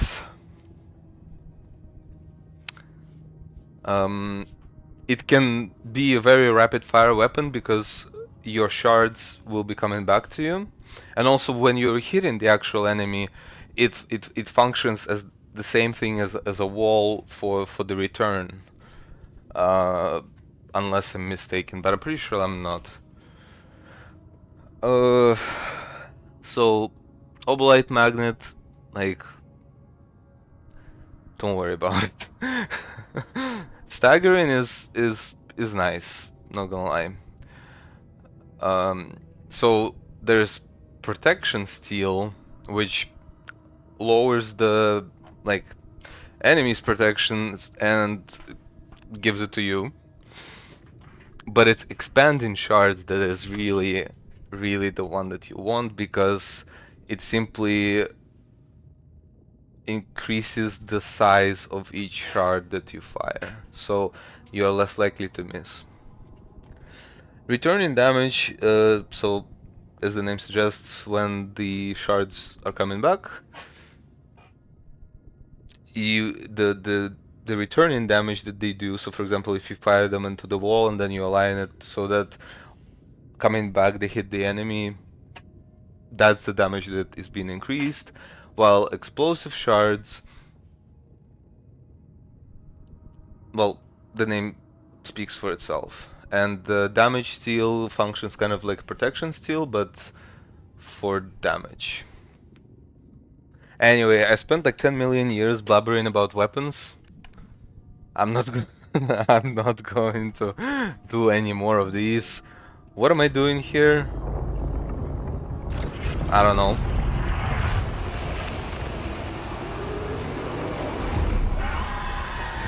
Oh, it's you.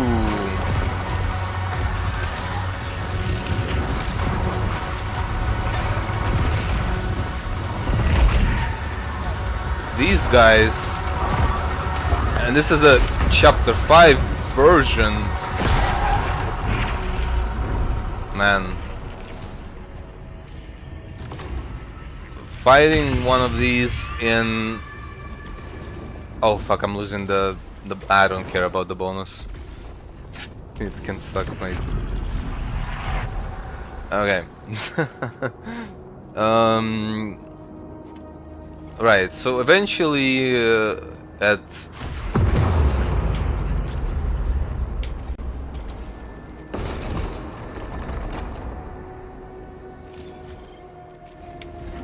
So these balls appear to be visible and then shootable when you complete the game for the first time. Only then. So it unlocks like additional pathways. So what do we have here? Wound Seeker. But I have enough for both.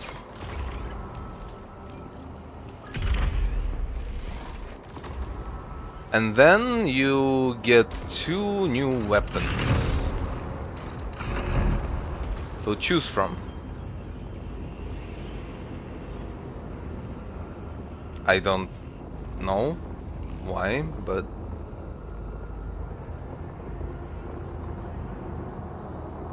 well, let's play around with Partial Caster, I guess. The only weird thing is... Oh.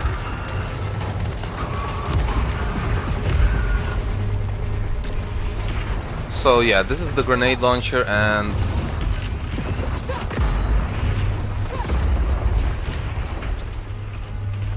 wait, let me just pick this up.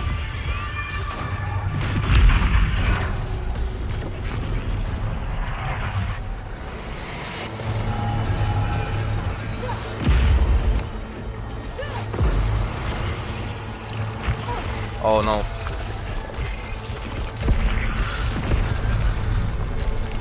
So with the Pyroshell caster, there is a bit of a delay.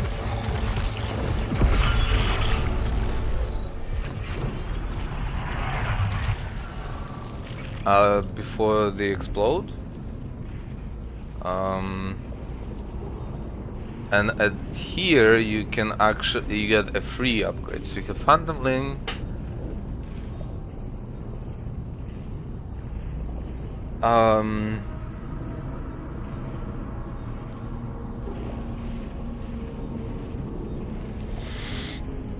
I don't even know, whatever. I'll just go the one with the one that I usually don't go with.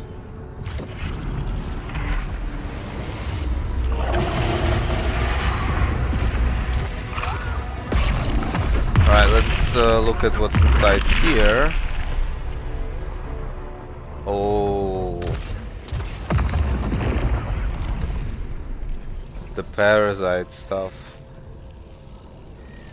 Oh, and the first one...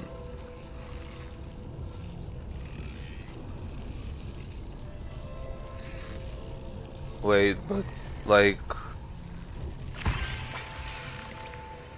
Oh, yeah, you have to choose between one. And like if you realize the fuck up, you can do the parasite extractor, but I picked the one that I would rather have, so that's all there is to it.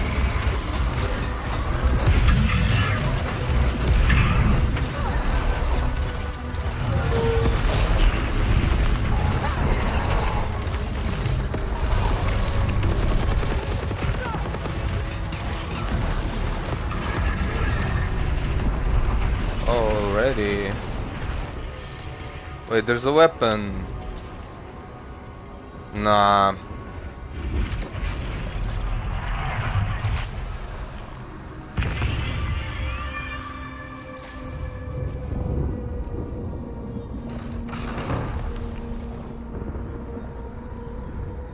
Shrapnel retargets.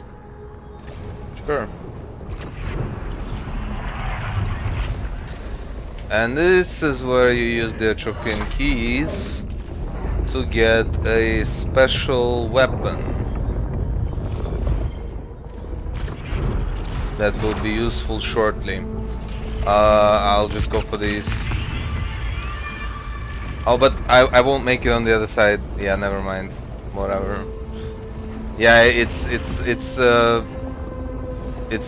choose and choose quickly situation.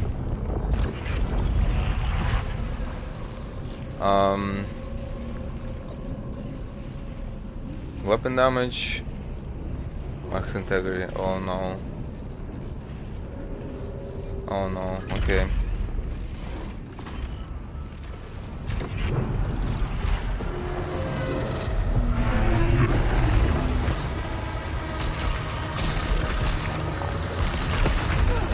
What?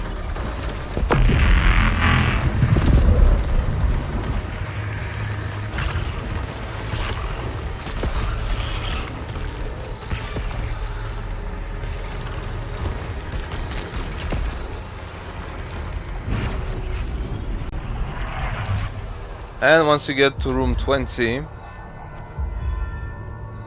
there's even the foreboding music letting you know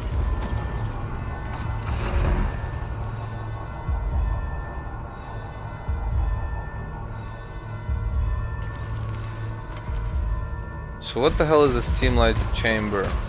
Let me read it. Oh, it increases fire rate. And so may explode.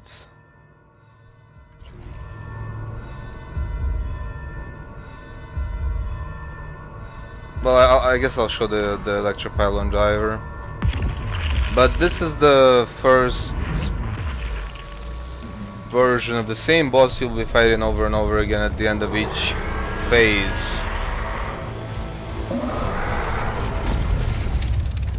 Oh, it's this garbage.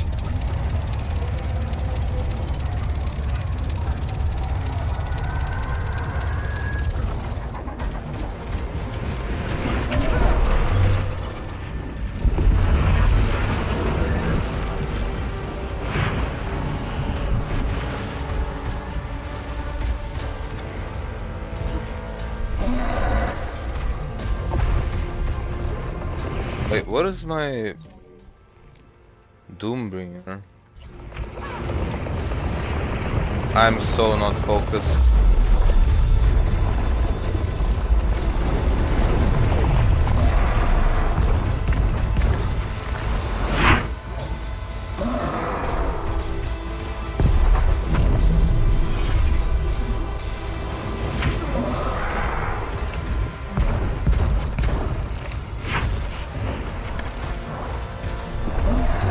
So you see you can create these kinds of webs.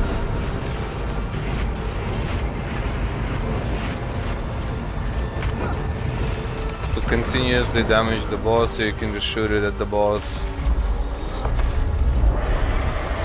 So here's the thing. Every boss you kill will give you a malfunction, a permanent malfunction. And of course, the higher you go, the harder it becomes.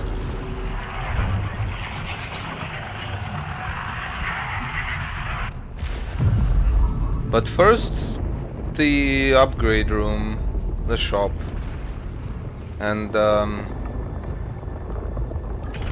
oh, this one is free.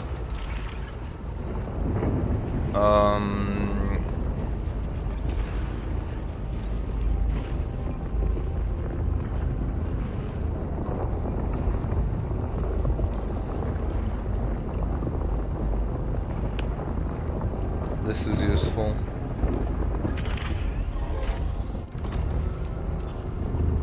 And that is what I can afford, but I kind of...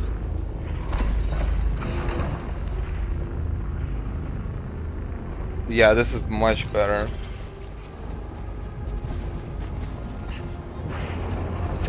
I kind of want a different weapon.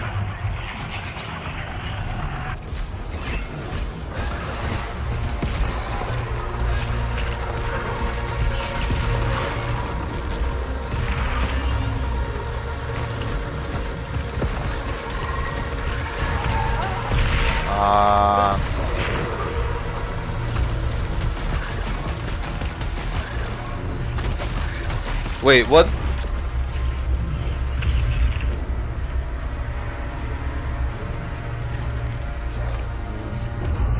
I'm losing the multiplier. I don't want another shotgun.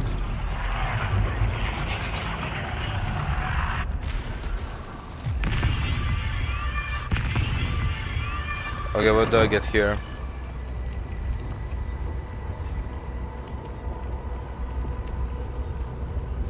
Nah, man, I don't want to.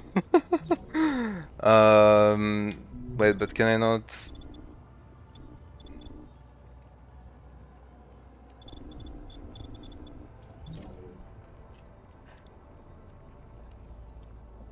Yeah, to be honest, I'm gonna look for a way to restore my original save file since I did beat the game on this one from anew.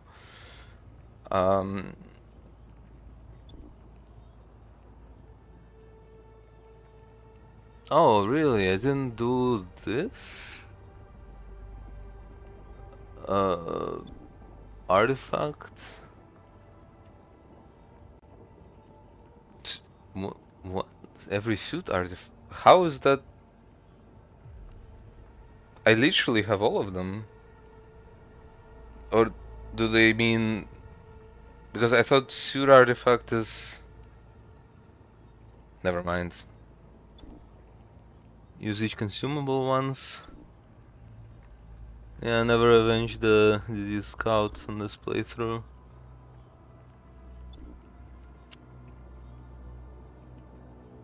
Oh boy. Reclaimer. Funny. Daily challenge.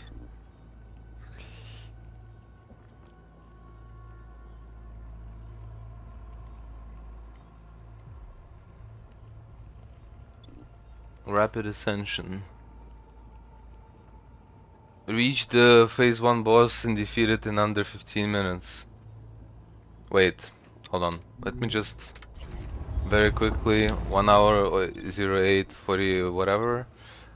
I'm curious if the timer keeps going during the pause.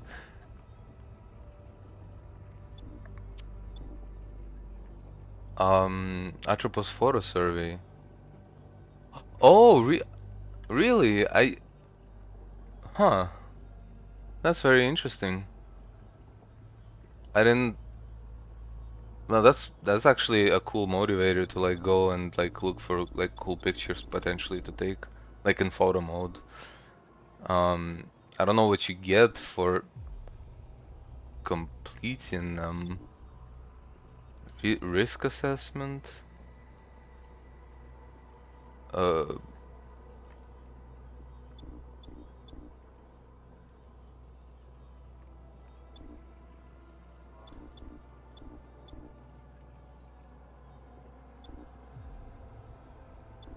yeah. So this is the one for finishing Act 3, I think.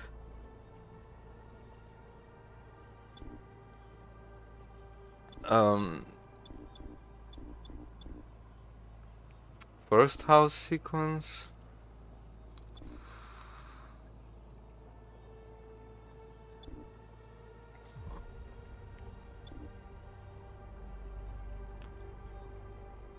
So, yeah, the final form of Algos features 3 phases. So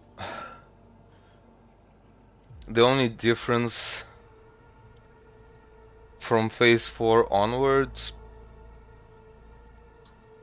from as far as I can remember, is that he just deals more damage and he has more HP, just like everything else in the tower scales.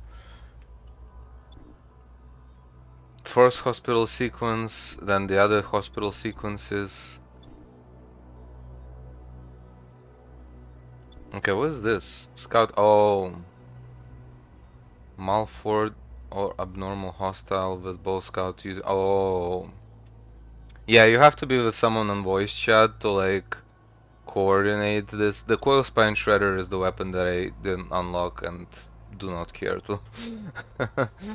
mm, but yeah, that's interesting. But you would need co-op for it. And your scout rank increases when you help other people in their session. So there's a host and then there's like a summon, right? Flawless execution. Okay, so these are either scout. So again, this is co-op basically. Like co-op was somewhat active. Well, it was fairly active when the game first released on PC, but nowadays I don't know. And you don't you basically have to observe the player that you're matched with, unless you're matching with like a friend that you know. Um, you basically have to observe to see like what is their level, not just in terms of the gameplay, but in terms of upgrades and like you can tell by the movement a lot of the times. Um, like what I was trying to emulate was the movement that I was doing, except it was much better a year ago, of course, because then I was taking a lot less damage. Um, Now this is like revive a scout who revived you within the last 30 seconds. Like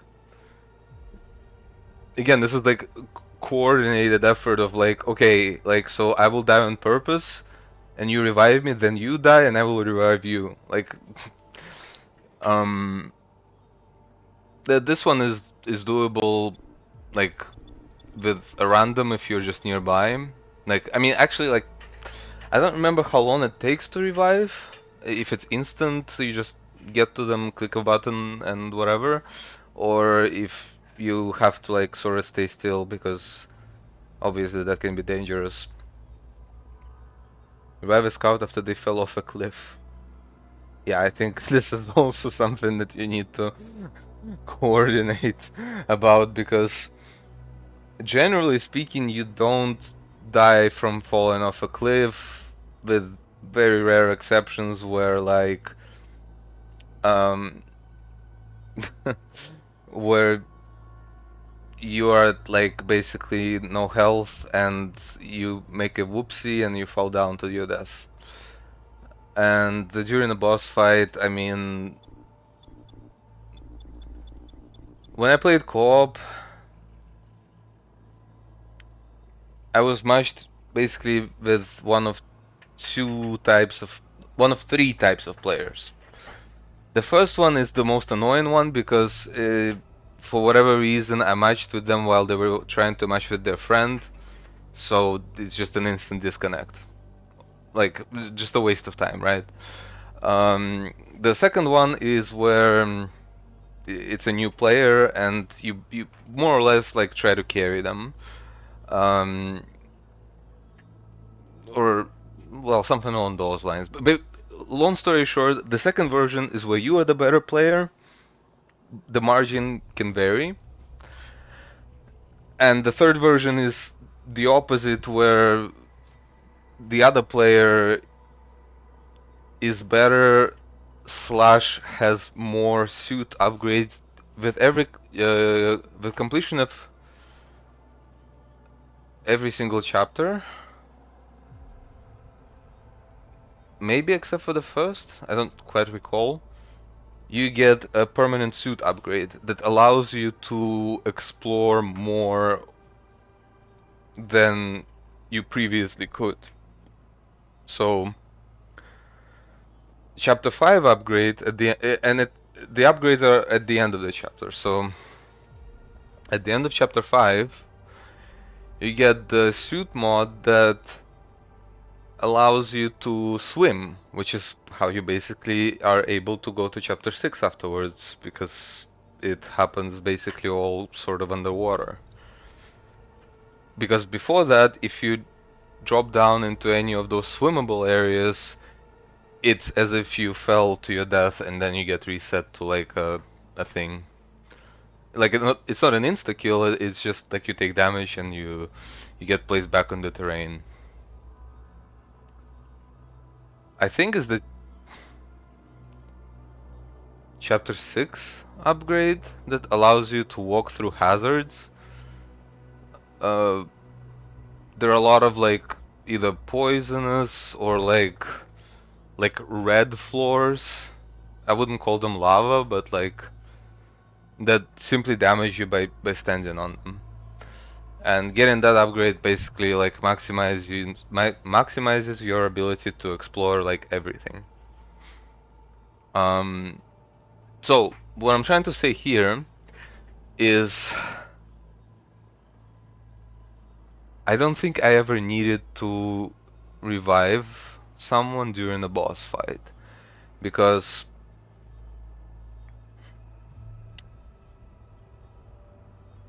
well, simply put, the boss fights don't really scale and don't really account for the second player. It's really like a more of an unusual fuck up to die during a co-op boss fight, unless both players are like new and are just trying to help each other. Interesting. So I've been blabbering for some minutes. Yeah, it counts. Okay, that's fine. Alright, anyway, so I'm gonna try to recover my other save file and then I'll be back. Thank you for watching. Till next time. Don't forget to like the stream. I'll be back in shortly in like an hour, an hour and a half, 2 hours at most. And if I don't end up restoring my save file, then I'm gonna play Bloodborne on PC. Yeah. So look forward to that. The Halloween stream isn't exactly over yet.